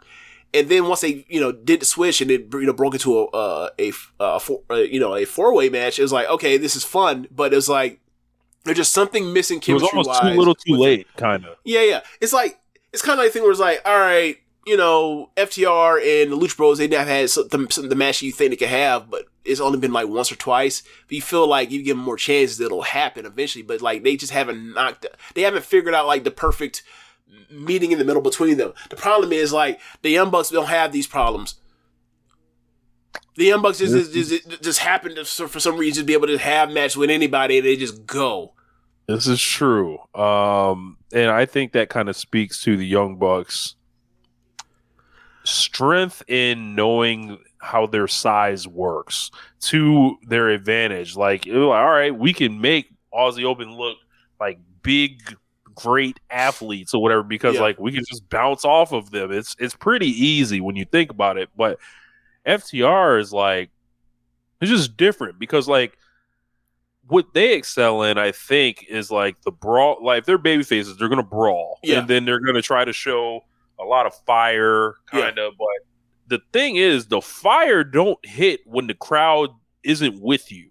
So I think you get left kind of just like, what do we do? What do we do? And it's and you think about their reign now. Quietly, they've cleaned out the division. Quietly, they're going back to the Young Bucks now with FTR. That's why I'm pretty confident that they're dropping the belts here. And to be honest, it's time. They won these things in the springtime. They went through, had that great, feud with Bullet Club Gold and all that. Mm-hmm. Really, that was probably the peak of the reign. Even the Young Bucks match that they had it all in, I think, I think they obviously can do another better match, and they're probably going to try to do that at Full Gear. Yeah, I think most people think that's their worst match. Yeah, so it was like personally, I hated that first match they had, but whatever. So like with FTR, like the rest of the reign, messing around with the guns, putting these randoms together, MJF and Adam Cole, Workhorsemen, like. And they spent a lot of time like not on TV. So like, and then the transition to opening up Collision where they're not working on Dynamite. So these belts have been sent to fucking Saturday. Yeah. Largely for a year. So like, I think it's time to, go in another direction here. Yeah. Okay. Now that your point's over with, Rich, can I direct you towards the chat? Yes. Yeah. How do you throw Sheamus Nova out of here? Yeah. Sheamus Nova is wildin'. What's wrong with you, man? Why would you send this in here to us to see that? We're trying to conduct business here, man. Family man. Anyway, let's move on. I want to see if I actually throw him out here. I'm just like I just need him to feel some shame. That's all. No shame, and know it well. All right. Next match, the main event. TNT title match. Seth Rich Rogan brings it back. They won the belts in April and they had 3 defenses by mid-July. Yeah, so it took a long time to get this thing going. Let's move the game forward. Yeah. TNT title match, 2 out of 3 falls. Christian Cage versus Darby Allin. I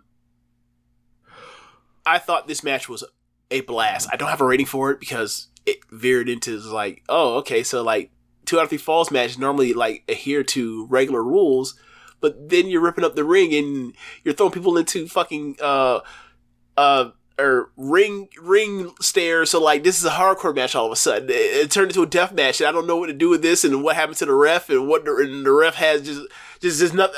I don't know, but like I will say it was great. I don't have a rating for you. I have to watch it and give you a rating. I don't know if you have a rating for it, but like I thought this match was great nonetheless. And I thought Christian this was physically spectacular and worked like a big. It wasn't like a normal Darby Allin match where it's like, yo, he has 12 minutes to like get in and out of this. This was like feature length, extended main event style Darby Allin, and it was like it's a little different, but I was rocking with it. Christian, might be my favorite Christian match I've ever seen. It's up there. It's up there. Like, I mean, I have a sentimental attachment to some of the 2011 stuff he was doing with Randy Orton, but yeah, it's up there. Yeah. And like, the thing was, it was just like, these guys like were put on last, obviously for a reason, which we'll get to later. Hold on. For the record, I think that this match is better than those Randy Orton matches. I don't want to be like, wait, what? No, I'm talking about favorite. Which one's better? This is better. Favorite is different. So I don't want to be like, oh my God, he's talking about this Randy Orton match, whatever. You know how people are with Randy Orton. They don't, you know.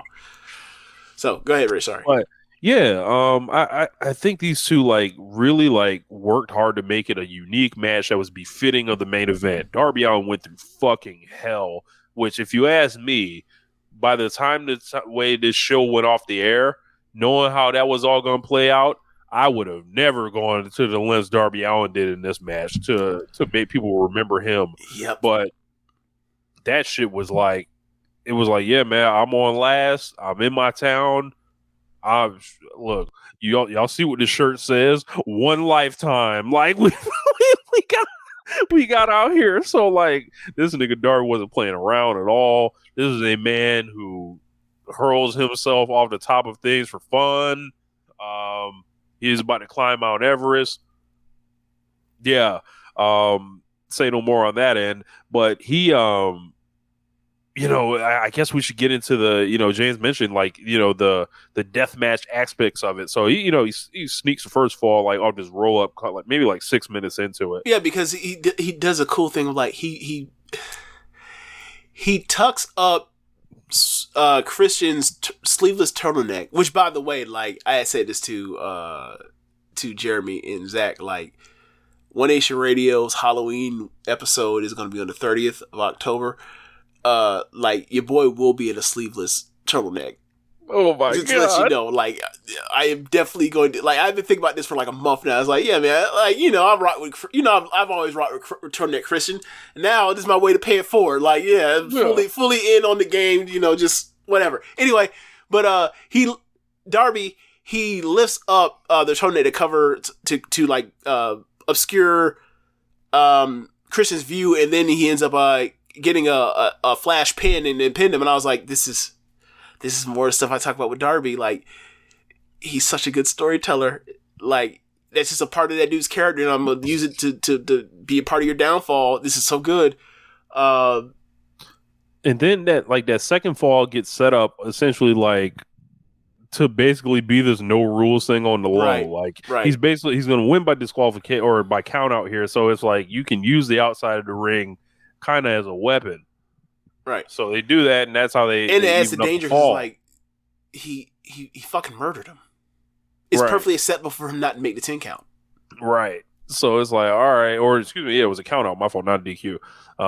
And then like while all that shit's happening, like they start doing this stretcher job and shit, and then I see everyone buying it or whatever. I'm like, no, bro. I'm like, bro, he's doing all this like so he can set up the third act because I see him ripping up the ring while all this is going on. He's about to expose floorboards. That's exactly my thought. I was like, I wasn't even paying attention to that stretch job. That shit was fake. Fake. Now, don't get me wrong. Like, I thought that like the whole time as they were teasing the steps thing, I was like, don't do it. This is fucking stupid. Don't do it. Don't fucking do it. And then put him down. And then they did it. I was like, you fucking idiots. I can't believe you did this. And then they showed a replay. I'm like, did Darby's head hit the floor? And I still can't, I haven't looked back enough times to see if he did, but there's a question whether I did. I was like, this is so fucking dumb. And I always worry about Darby with this stupid shit. I was like, bro, you're going to fuck around and not be able to get up one of these days with the stupid shit you be doing. So I was like, God damn, you're dumb. And then, Christian then starts, exposing or ripping up the canvas. I was like, oh, he's about to expose the floorboards. So like, that whole stretcher job thing. I'm like, oh, he's fine. He wouldn't be doing this if that shit was, if he was actually okay. So it's fine, whatever else. And then the match goes, and then it turns into just nastiness. Yeah, frog splash off the top. Yes, on the stretcher. All time Christian moment. All time. This man said, I don't give a fuck about you. I will hit this frog splash while you getting stretched off. It needs to be memed. It needs to be used in rotation. Yeah. All time. And then, from there, it breaks out a lot of bumps on the floorboard and all that. Nick Wayne's mom is ringside. She's antagonizing Christian most of the match. Threw water on him. basically saying, hey, calm that shit down. I wanted a slap. Were you disappointed you never got a slap? Yes, I wanted a slap too. Any chance he didn't get a slap because that might be his last concussion? You know what? That could be it. But yeah, like look, you think Christian want to take a Stephanie McMahon slap? Absolutely not. Yeah, he'll never wrestle again. Absolutely not. So this whole thing ends with like he's like, all right, fuck it, I'm gonna get this TNT belt and finish the job. After they did the ref bump with Bryce Remsburg, yeah, right. Yeah. So I saw this ref bump and I was like, fuck, because I was like, bro, like, this match is incredible by this point. I'm just like, yo, this is crazy. Then Nick Wayne comes out, steals the belt, in front of his mom, runs around the loops all the way back around, and I'm like, well, the time has arrived. Like I predicted, Nick Wayne was going to turn on September 27th in a group chat. All this made all the sense in the world. It did. And for as much as it was like, fuck, like there's a couple other things, we're gonna get to it, but he loops all the way around, standing side by side with Darby. You guys have seen the setup a million times before. Fucking clobbers this man with the TNT belt. Nick Wayne turns. Christian was like, oh, I guess I'll just take this here pin. Pins him. And then they start kicking the shit out of Darby Allin. I'm like, did they really do this to this man in his hometown like this? Like, I was like, what the fuck? Like, and I was like, and yeah. all you waiting for is like, and I saw it. I was like, is he going to get fucking saved by Edge? I was just like, oh my God. Like, I was going to get my joke off, but you ruined it. I would say, like, at that point in time, Darby's out here looking like Warm G at the beginning of Regulators. He's like, I can't believe it's happening in my own hometown. Yes. If I had wings, I would fly. Yeah. And then Sting walks out to make the save. I'm like, all right, Sting makes the save. So, like, I'm like thinking maybe there's no Edge. Please, but don't be Edge. And then Luchasaurus is coming down there. They're beating the shit out of both of them, laying the fucking boots to them. All of a sudden, lights go off. Thought it was Sabu. It was not. Then a fucking video plays, and I'm just like, there's a video? Yeah. They play like a 30-second video. Video was pretty cool. Showed Edge like driving a car or whatever, and it was almost like he was driving through like a city or whatever. Like, and they shot it at night. It was tight, actually. So all this is happening in the ring as like Darby is laying there bleeding out. It's black or whatever. Like it's black on the arena. So Darby's there bleeding out, but the crowd can't see it, so it's out of sight, out of mind. Okay, right. that's better. And it's basically like show the video or whatever, because you had got up and left at this time, right? Oh, buddy, I didn't even know about this Sting shit. After they beat Darby and pinned him after that long ass 3 count, I got up from where I was and headed home. I was like, nah, this will take me 15 minutes to get home, so I'm gonna go ahead and do it now. So from there, they're like, you think you know him, not you think you know me. It's you think you know him, and then as his music hits. Or excuse me, Adam Copeland's music hits the Rated R Superstar. Yeah. How does WWE like just they brand all this stuff and then they lose and they don't even bother to re-up on their trademarks? Bro, they be lacking. This Rated R Superstar shit. Apparently, they haven't held the trademark on that since 2020. That's crazy. So, now Edge comes out.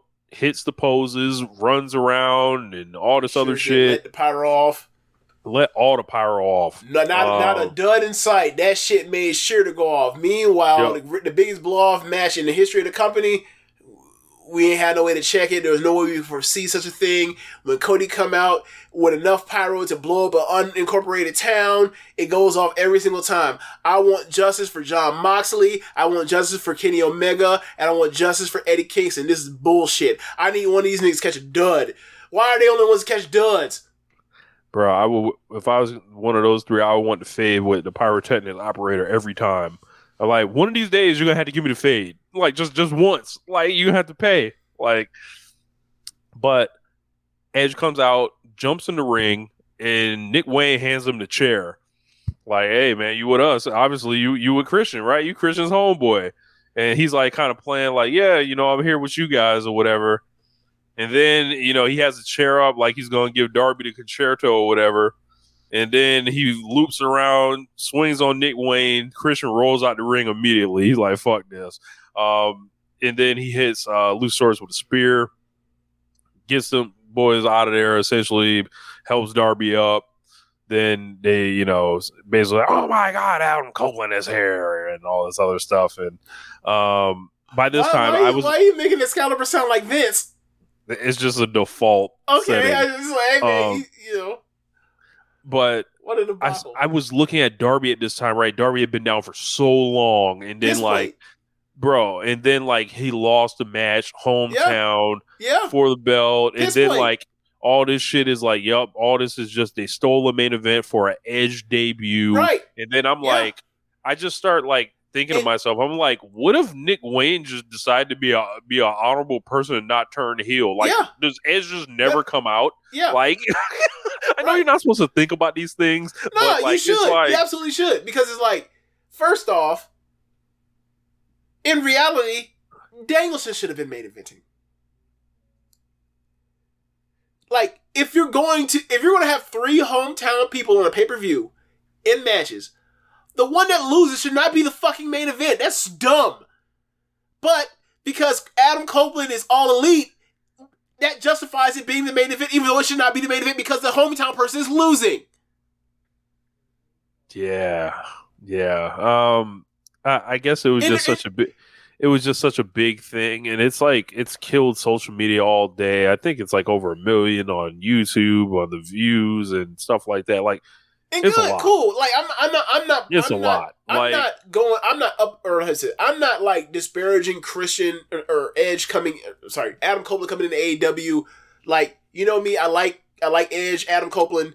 We'll do the Edge talk in a minute. Yeah. But the thing for me was just first things first. The main event match was Christian versus Darby Allin. You beat Darby Allin in his hometown. And the only reason why you're doing it is to justify, and put in the main event at that, is to justify that Adam Copeland is then coming out, which is this is the fundamental stuff that I used to hate. This exposes the business.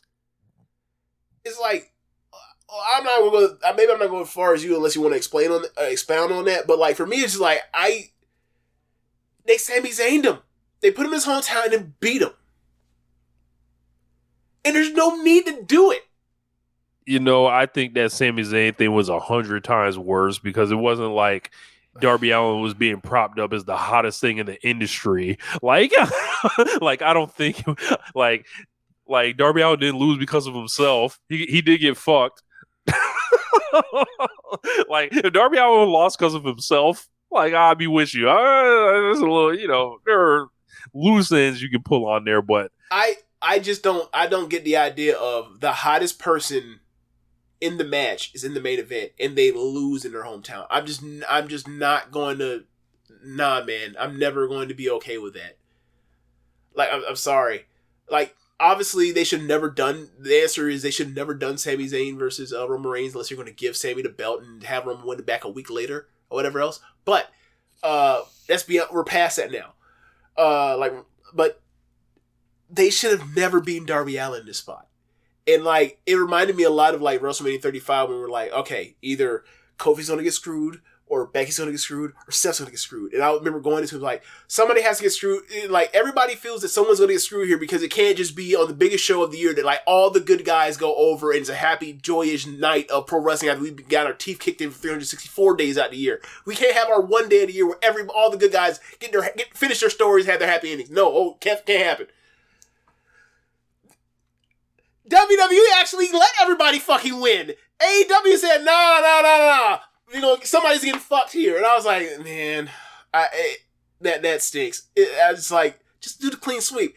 If y'all can do a Dynamite where the Dark Order does a clean sweep, then I'm sorry, you can also have a clean sweep for Seattle or Washington State or whatever you want to fucking call it. I'm sorry. I don't think it killed the town. I'm not doing that. I don't think it killed the town. But I think that like you have a great moment for the area if you have them all three win, and then you can come back, you know, at a later time and have like one of them win a big title match. I just thought it was wasteful in that way. Whereas like you're gonna make one of them a failure for no reason, for no good reason. Yeah, it's just undone so simply for me. Like if Nick Wayne just doesn't turn, none of this ever happens, right? I mean, don't get me wrong. I like that part of it because it's like you just wait a second. This dude, him and Swerve, AR Fox and Swerve, like basically almost killed me, and like you're forgiving him on my behalf. What? He's like, fuck you. What about me? Right? So yeah, I like all that works. I just wish you didn't pull the trigger on that right now, you know. And like, if you're gonna, and obviously it's like, well, we want Christian to retain because we're probably gonna do Christian versus Adam Copeland or whatever else. Like, let's find a way to be able to have an excuse for Darby. That's the excuse to do. I just like, for me, is like just. I don't like beating Darby in Seattle like that. I just don't. I think that's fun. I think that's the most important thing, and you fumble the most important thing. So, Adam Copeland in AEW. I'm not no Edge fan. Not an Edge head? No, not at all. Well, I mean, after that last run. Yeah, like buried him 50 feet under the earth during that last run in WWE. You know, we've obviously been over the metrics, the money not drawn, the Wrestling Observer Hall of Fame percentage dropping, the lack of quarter hour movement, or you know, things like that. But maybe this is how he was deployed. He's going to be working a lot more in AEW. He's going to be more of a regular character. He dropped a big statement about it, and he was in the post-show press conference saying all the right things. He has a much better professional reputation than CM Punk, who essentially is the guy he's sliding in to replace. You know, probably on the payroll too. And there's no he's making money CM Punk. It can't be. I mean, if we're talking about the salary slot, like Edge is just, you know, he's sliding in there. He's getting some of that CM Punk money. Yeah. But he ain't getting all of it. But you know, this guy's highly spoken of. Yeah. A lot of people like him. A lot of people influenced by him. He's a good guy, everyone says. And you know, this guy has had to watch his best friend be critically acclaimed almost for 2 years at this point. Yep. I feel like Edge wants some of that. And oh yeah, remember how he was getting upset at us for not liking some of his matches? I do. No. Let me rephrase it. Remember keywords on that. Some of his matches, some other matches we thought were great, and then he ain't say shit. But some of the matches we thought some of the matches that weren't good that we said were bad, he did not like hearing that. He did not. Yeah. And I think much in the way Christian came in to where it was like, yeah, man, I'm coming in low stakes. I'm gonna just like wrestle Frank Kazarian, you know, in a 20-minute opener and do these things and kind of peak. You know, he peaked last night, I think, in AEW, like Christian.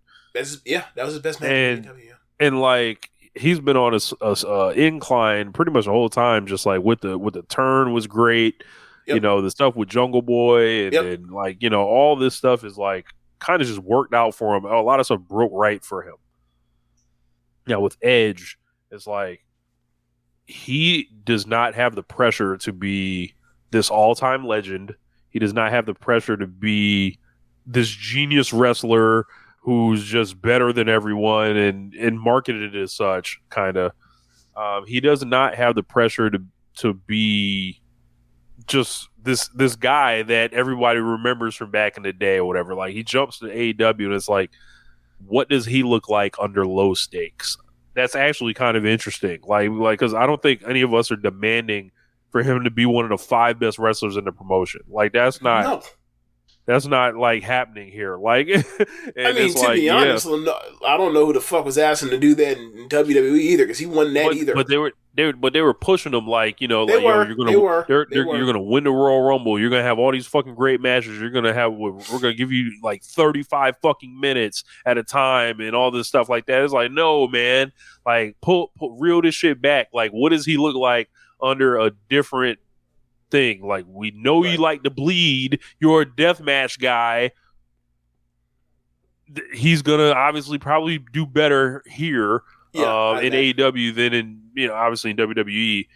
Like, we'll have more creative control or more creative freedom, at least. Yeah, more creative freedom. I think there's a path, you know, to success for him in AEW where it will be easier with lower stakes, kind of. Yeah, and there's just less pressure on him. However, I am not excited about Edge. Like, if I never saw another Edge match, I don't think I would be sad or anything. I'd be like, oh, okay, yeah, he gave us plenty of his career. Thanks, like, or whatever. But he wants to keep going, and, you know, who am I to tell this dude to lay it down or whatever? Like, and, you know, there's a lot of people upset about this man for jumping ship, and people that were just like, man, I swore to God Edge was theirs for life. Newsflash: these wrestlers do not belong to y'all, man. Like, I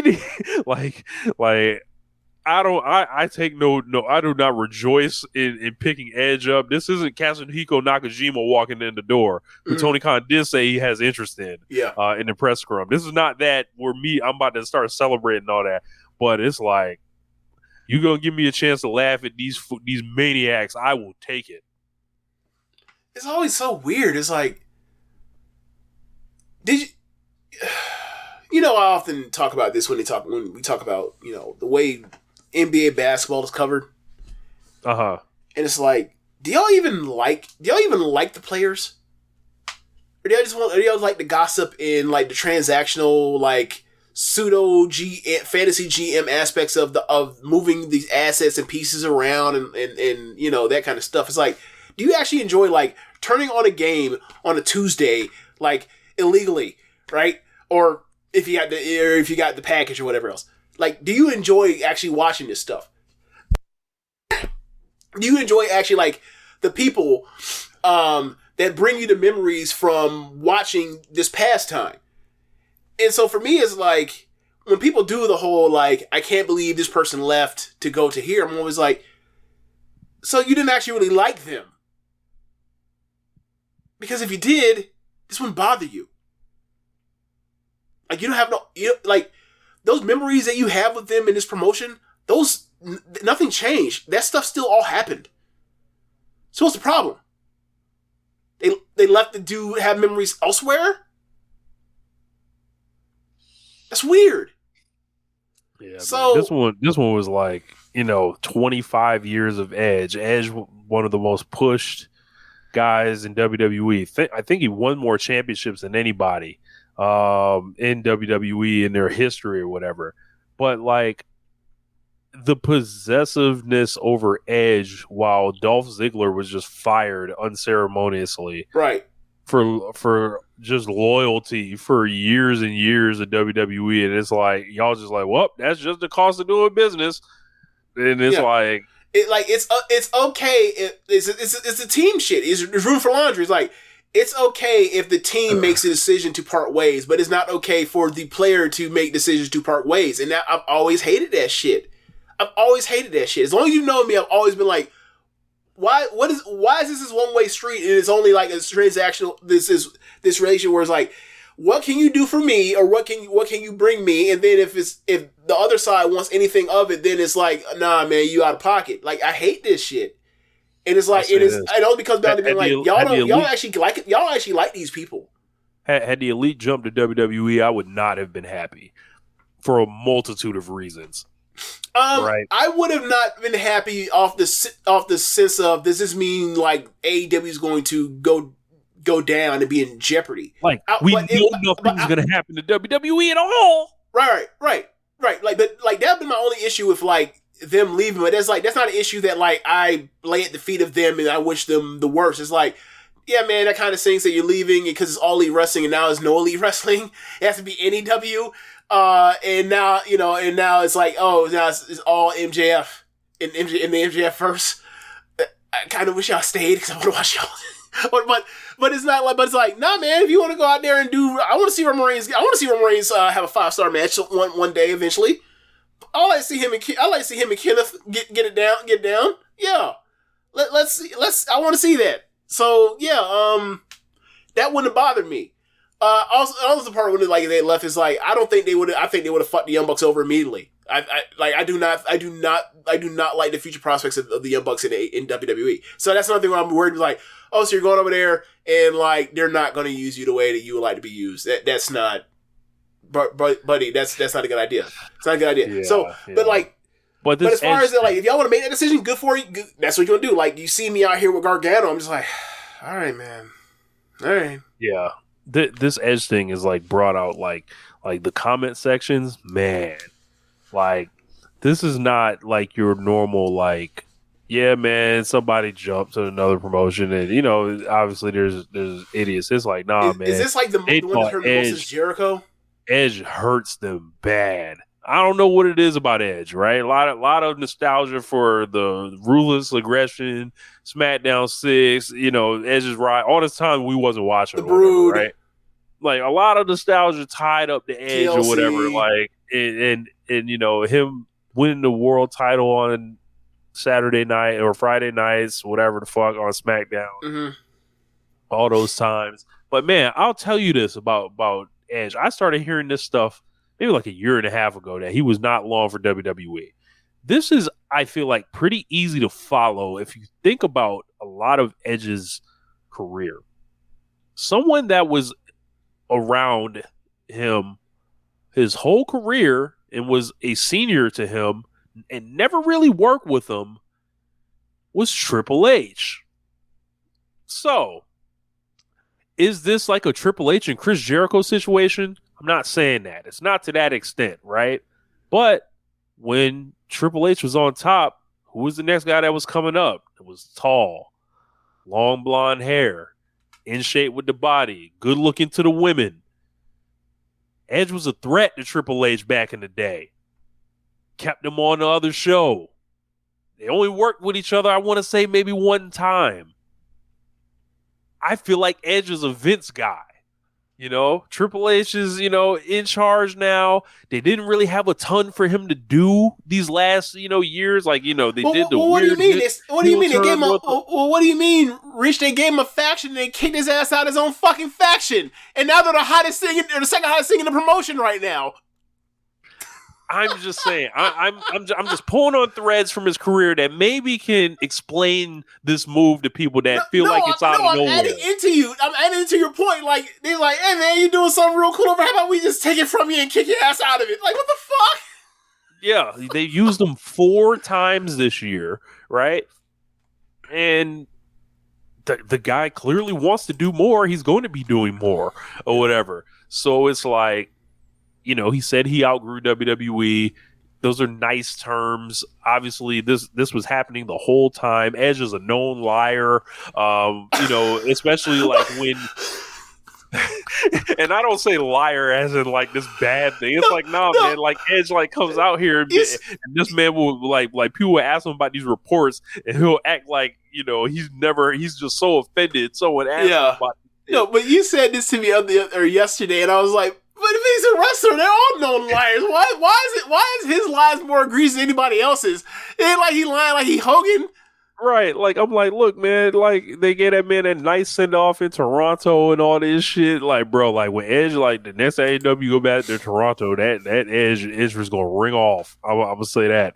But they gave him the send-off against Sheamus, right? Yeah. And I saw that video and this whole bunch of weird reports. I'm like, bro, none of this shit says this man is done wrestling. He's not saying, like, bro, if he was quitting, he would say, I'm retiring. He doesn't said that once. Yeah. I don't know, man. There was a lot of denial. I think with people just not thinking it is living in fairy tale land, make believe. Remember Moxley, Rich? It was a thing. Yeah, and Moxley's like, it's kind of like Edge, like with that weird, how when like, hey, he left, it's over, like you lost, like it's the same. It's not like Edge hasn't like Edge was almost as nice to them as possible, like on the way out, like with like that 4-tweet thread, his scrum with Tony Khan. We'll see what happens when he gets to talk as Jericho. We'll see what happens. You told me that there was a 4-tweet thing, and I was like, I didn't read all that, man. Yeah. Like, because you were like, he's trying to do the apology thing. I was like, bro, these people ain't gonna forgive you. They don't see you as a human being. They see you as a device. They see you as a tool. So it's like, nah, man, like, you can do it all you want to, but like the people that you try to get off your case, they're never gonna get off your case. Because like you left their team voluntarily. You're supposed to be cut. The only way you're allowed off the team is if you get cut. That's it. Yeah. So like, part of me is like, yeah, man, let's see what he has, right? But then other part of me is like, I ain't never really like loved Edge like that, like except like back in the day or whatever. But it's like, there's plenty of people for him to wrestle that he's never wrestled before. He's never been out of WWE. Would I like to see what him and Kenny looks like? Sure. Let's see. Look, if Kenny Omega gets 5 stars out of Edge, I'm coming on here and slandering Seth Rollins immediately. I'm logging in One Nation Radio. Welcome to the show, Rich. Well, I see that fucking Seth Rollins like smoking on this pack. Like, but yeah, there's a lot for him to do. There's a lot for everyone to do. That's kind of the problem. Like, there's too many fucking wrestlers to begin with. Like, look, the thing for me with Edge is like, for those that have listened to this show over the last 3 years, y'all would know that I am far more favorable to Edge than Rich is. I actually like Edge. So, the thing for me is he comes in and like, as you mentioned, this needs to be low stakes. Like, this should not be under any any thought that like coming in, he's here to be a top star in the company. No. Like, you may be able to predict yourself as that because you were a big star over there or whatever else, but like, he needs to come in and he needs to do jobs to people he's in programs with. Like, he shouldn't be trying to be, kept undefeated for 6 months to lead to a title match with MJF. Get the fuck out of here. That should not happen. There's a guy that came back to the place that he did his whole career with and did not move not one fucking metric. That sucks. That stinks. Obviously, when he came back, it was a bad situation. He came back the day that Kobe Bryant died. The world stopped. Right? Yes. I'm glad you brought that up because like that scarred his entire return for me. Because, like, I didn't even watch the show. I just heard, Edge is back. Great. Kobe Bryant's still dead. What, is that going to bring him back? Bro, I watched that whole show over at, where were we? I want to say we were at second Josh's. Or maybe Dan's. I can't remember. But, like, I was just watching. I was, like, numb. Just like, why am I even here? What am I doing? I'm watching fucking pro wrestling. When, like, one of my favorite athletes of all time just fucking died in a helicopter crash with his daughter at random. The fuck? Why am I here? Am I just here because, like, I don't want to, I want to get my mind off it? I don't know. What am I doing? Anyway, so, yeah, man, just, he comes in here. Like, I still believe in Edge and his ability to cut promos. Obviously, it didn't work with some of the stuff he was doing WWE. Obviously, with the almost Clint Eastwood-esque, like, talk to the empty chair thing. Should I turn the lights off and here's James? Just put the spotlight on myself. Like, obviously that's not really going to fly in AEW. That's not how they do things. But like, obviously, he's still a very talented talker and character and still malleable enough to be able to add new wrinkles, whatever else, when you went back to the Bruce stuff, for example, Judgment Day stuff, for another example. So, like, he is able to move off stuff if it doesn't work. He's that creative a guy. So, for me, it's like, all right, I think this dude can still do quality television, so bring him in. Cool. I think that he can still have good matches with people, with new people, still. Bring him in. Like, I think he still do have good programs, good TVs, and good matches with people. So, cool. But, like, the second you start trying to, say, put him towards or if they ever think of getting the thought of like, let's put him make him a singles champion, or put him in the singles championship scene outside of like for a defense to beat him, I'm just gonna be like, nah, man, that's too far. It's too far. Yeah. Because he's not gonna move a metric. He's not gonna move a single thing for you, and this is like at the expense of this at the expense of bringing him in to save somebody who actually does do move metric for you in Darby. So I was like, nah, man. Like, if it's gonna be one thing, I'm cool with it. If it turns to something else, I'm going to be annoyed. Yeah, and I said it on the show maybe a week or two ago. The answers are in your youth, AEW. The answers are not in early 2000s WWE, late 2000s WWE, mid 2010s WWE. Like, the answers are not there to make your company bigger and make your fan base more passionate and all that. Those guys can help, right? They can help, right. hold some things together or whatever. Jericho helps. But the answers are in your future. Swerve, Hangman, Jay White, MJF. Like, keep going with those guys. Adam Cole. Like, keep going with the 30-year-old, like the sub 33-year-old crop or whatever. Takeshita, Sammy Guevara. Like, these are the guys. Like, and don't lose sight of that. Darby, the Pillars, of course. Like,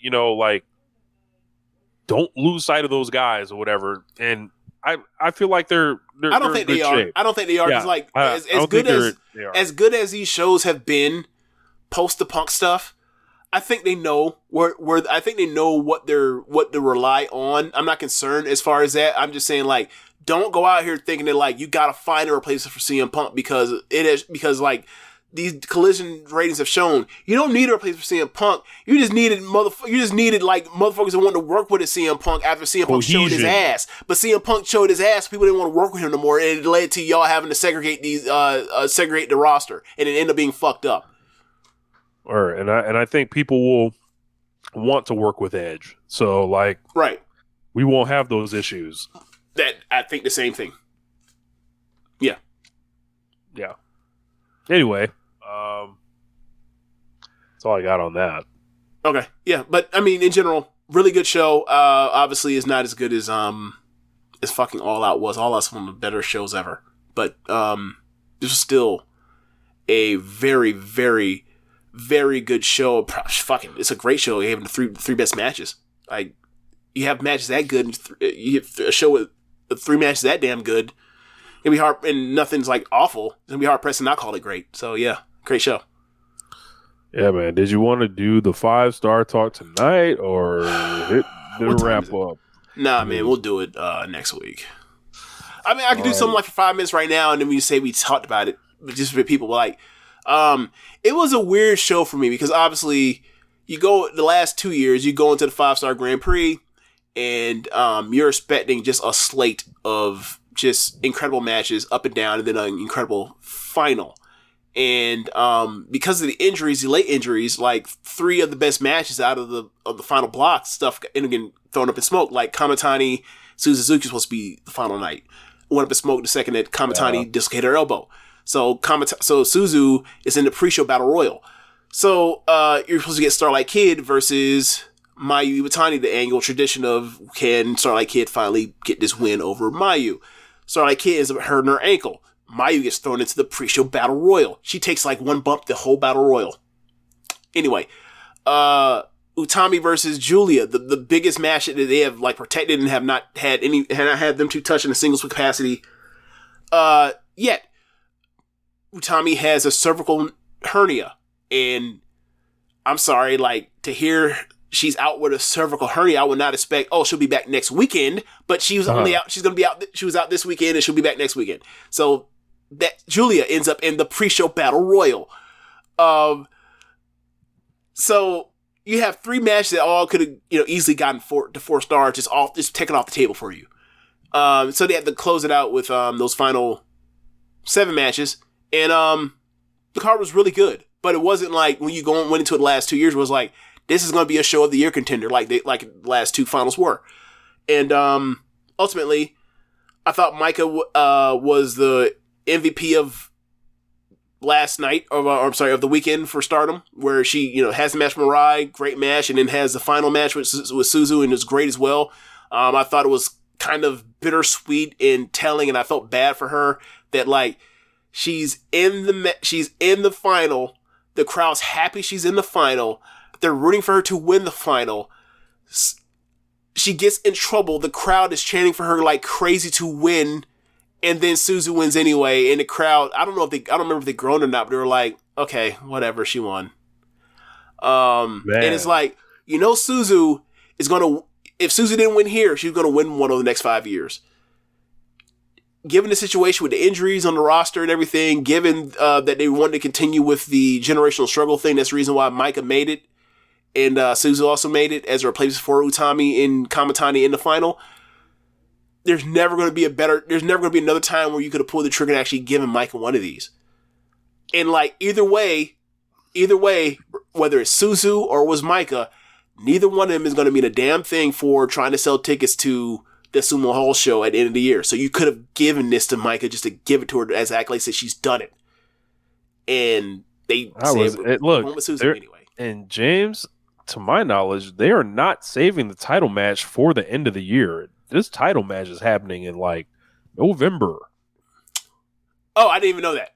Yeah, the title match is happening on the next like show or some shit like that. Well, not the next show, the one after that. Yeah. Because the translations I was warned up. I haven't looked at like the translations over, but like she did mention something about I think she mentioned Osaka, or whatever else. But like Sumo Hall is December 29th, just as Dream Queen as it was the last 2 years or 3 years. So if they don't do it, they're cool. But given that Suzu beat Tam in the Grand Prix, it was like I was kind of surprised that she won. It was like, okay, leaving out of this, like she beat the champion. She also won it. She didn't necessarily have to get it or whatever else, but whatever, that's her choice. Like Suzu was going to win it one year or another anyway. So whatever, did it here. The crowd wasn't mad at her. They just wanted Micah to win. And like, don't get me wrong, like the match was great. Best match of the show, I think, in my opinion. And she had a spectacular finish. Like she ended up hitting the corkscrew press, like the Tyler Bate deal, to get the win. Yeah. So it was really cool. And yeah, like it's a really fun show. It went by so fast because the matches were gone. And the way they did it was like, because, normally it's like a 4-hour show. Well, it's normally, 10 matches plus the final. It's 11 matches. This was, 8 matches. And then, like, they didn't even do, like, the post-championship celebration where, like, they do, like, the trophy stuff for, like, the tournament. Like, best match of the block, best match of the other block, best technique, strong fighting spirit. They didn't even do those trophies. They was like, Suzu handed the trophy. She went up the thing, she got the trophy. They fired off the confetti. She went up the ramps, left, and then that was the end of the show. We're not sending nobody out for anything. It's over. Fuck it. I was like, that's interesting. And like the show ended like 2.5, like just under 3 hours, like probably like 2 hours and 50 minutes. And normally it's been a 3-hour show or a 4-hour show. And like I had my whole weekend planned out around like, that whole thing. Like I had a 8:30, I was going to the gym at 8:30. I was like, all right, go to 8. I'm set up for 8:30. Knowing this thing starts, I'm going to go ahead and wash it. Get up, wash this thing, take my ass to the gym, and then not to be too much time between like the show and the gym to where like I fuck around and fall asleep and then miss going to the gym. But the show ended up so early. I was like, fuck, let me set an alarm just in case. Luckily I didn't go to sleep. But yeah, it was still a very, very good show. Like, Micah and Mirai was really great. Micah, like you mentioned, Micah ends up pinning Mirai. She has a white belt match in her back pocket if she still chooses. In the opening match, they sent off Mariah by having Hannon beat Mariah with a roll-up. All-time meme of Waka on commentary with, like, tears the size of I don't know, the size of basketball screaming down her face and Mariah's leaving. Dan Coffin beat me to the punch to use that. I'll never forgive him for that one. But yeah, it was a real fun show. And I'm interested to see, like, next weekend I already have a pay-per-view set with, like, Nasco versus Tam for the red belt. So like, but the undercard is actually like pretty stacked up. So like, is this Velkez's revenge? You can call it what he wants to. He knows he knows it. Is this Nasco time? Yeah. All these big shows at the end of the year, yeah, it's time to put Nasco over to start selling these tickets to Sumo Hall. Sure. And look, to be fair, with Nasco, because Nasco's Zuki match is damn good. Like if we had like a comeback wrestler of the year or most improved wrestler thing, one of these days we'll come up with one of those to try to have a positive award as opposed to us being snarky assholes. But like Nasco should be nominated for like comeback wrestler of the year. To be quite honest with you, this year, like, look, man, you like to pull up the evil Watanabe G1 run versus the Nasco Toro G1 or Grand Prix run, because the Nasco Toro one smoked evils. I would rather pour bleach in both my eyes. You know, but in general, like, just get to it, like, so we finish off, like, the Grand Prix this year had the highest floor of any, like, Grand Prix I've ever seen, easily. Like, I think I only gave one match below 3 stars. In last year's tournament, I gave, like, 19 just to the red block alone. Like, that block that had, like, Roaka and Mai Sakurai and, who else was in there that just wasn't? Saki Kashima, and they were just, having fuck-off matches. Kaguma was having fuck-off matches as well. So, like, the floor of this tournament is so much higher than it was even last year, and last year was a great tournament. So, it was a killer tournament. It really was. And, Susan won. And, like, I can't wait to see her and Tam, it's like, title match. That's going to be great. Because, Tam be calling her little Julia.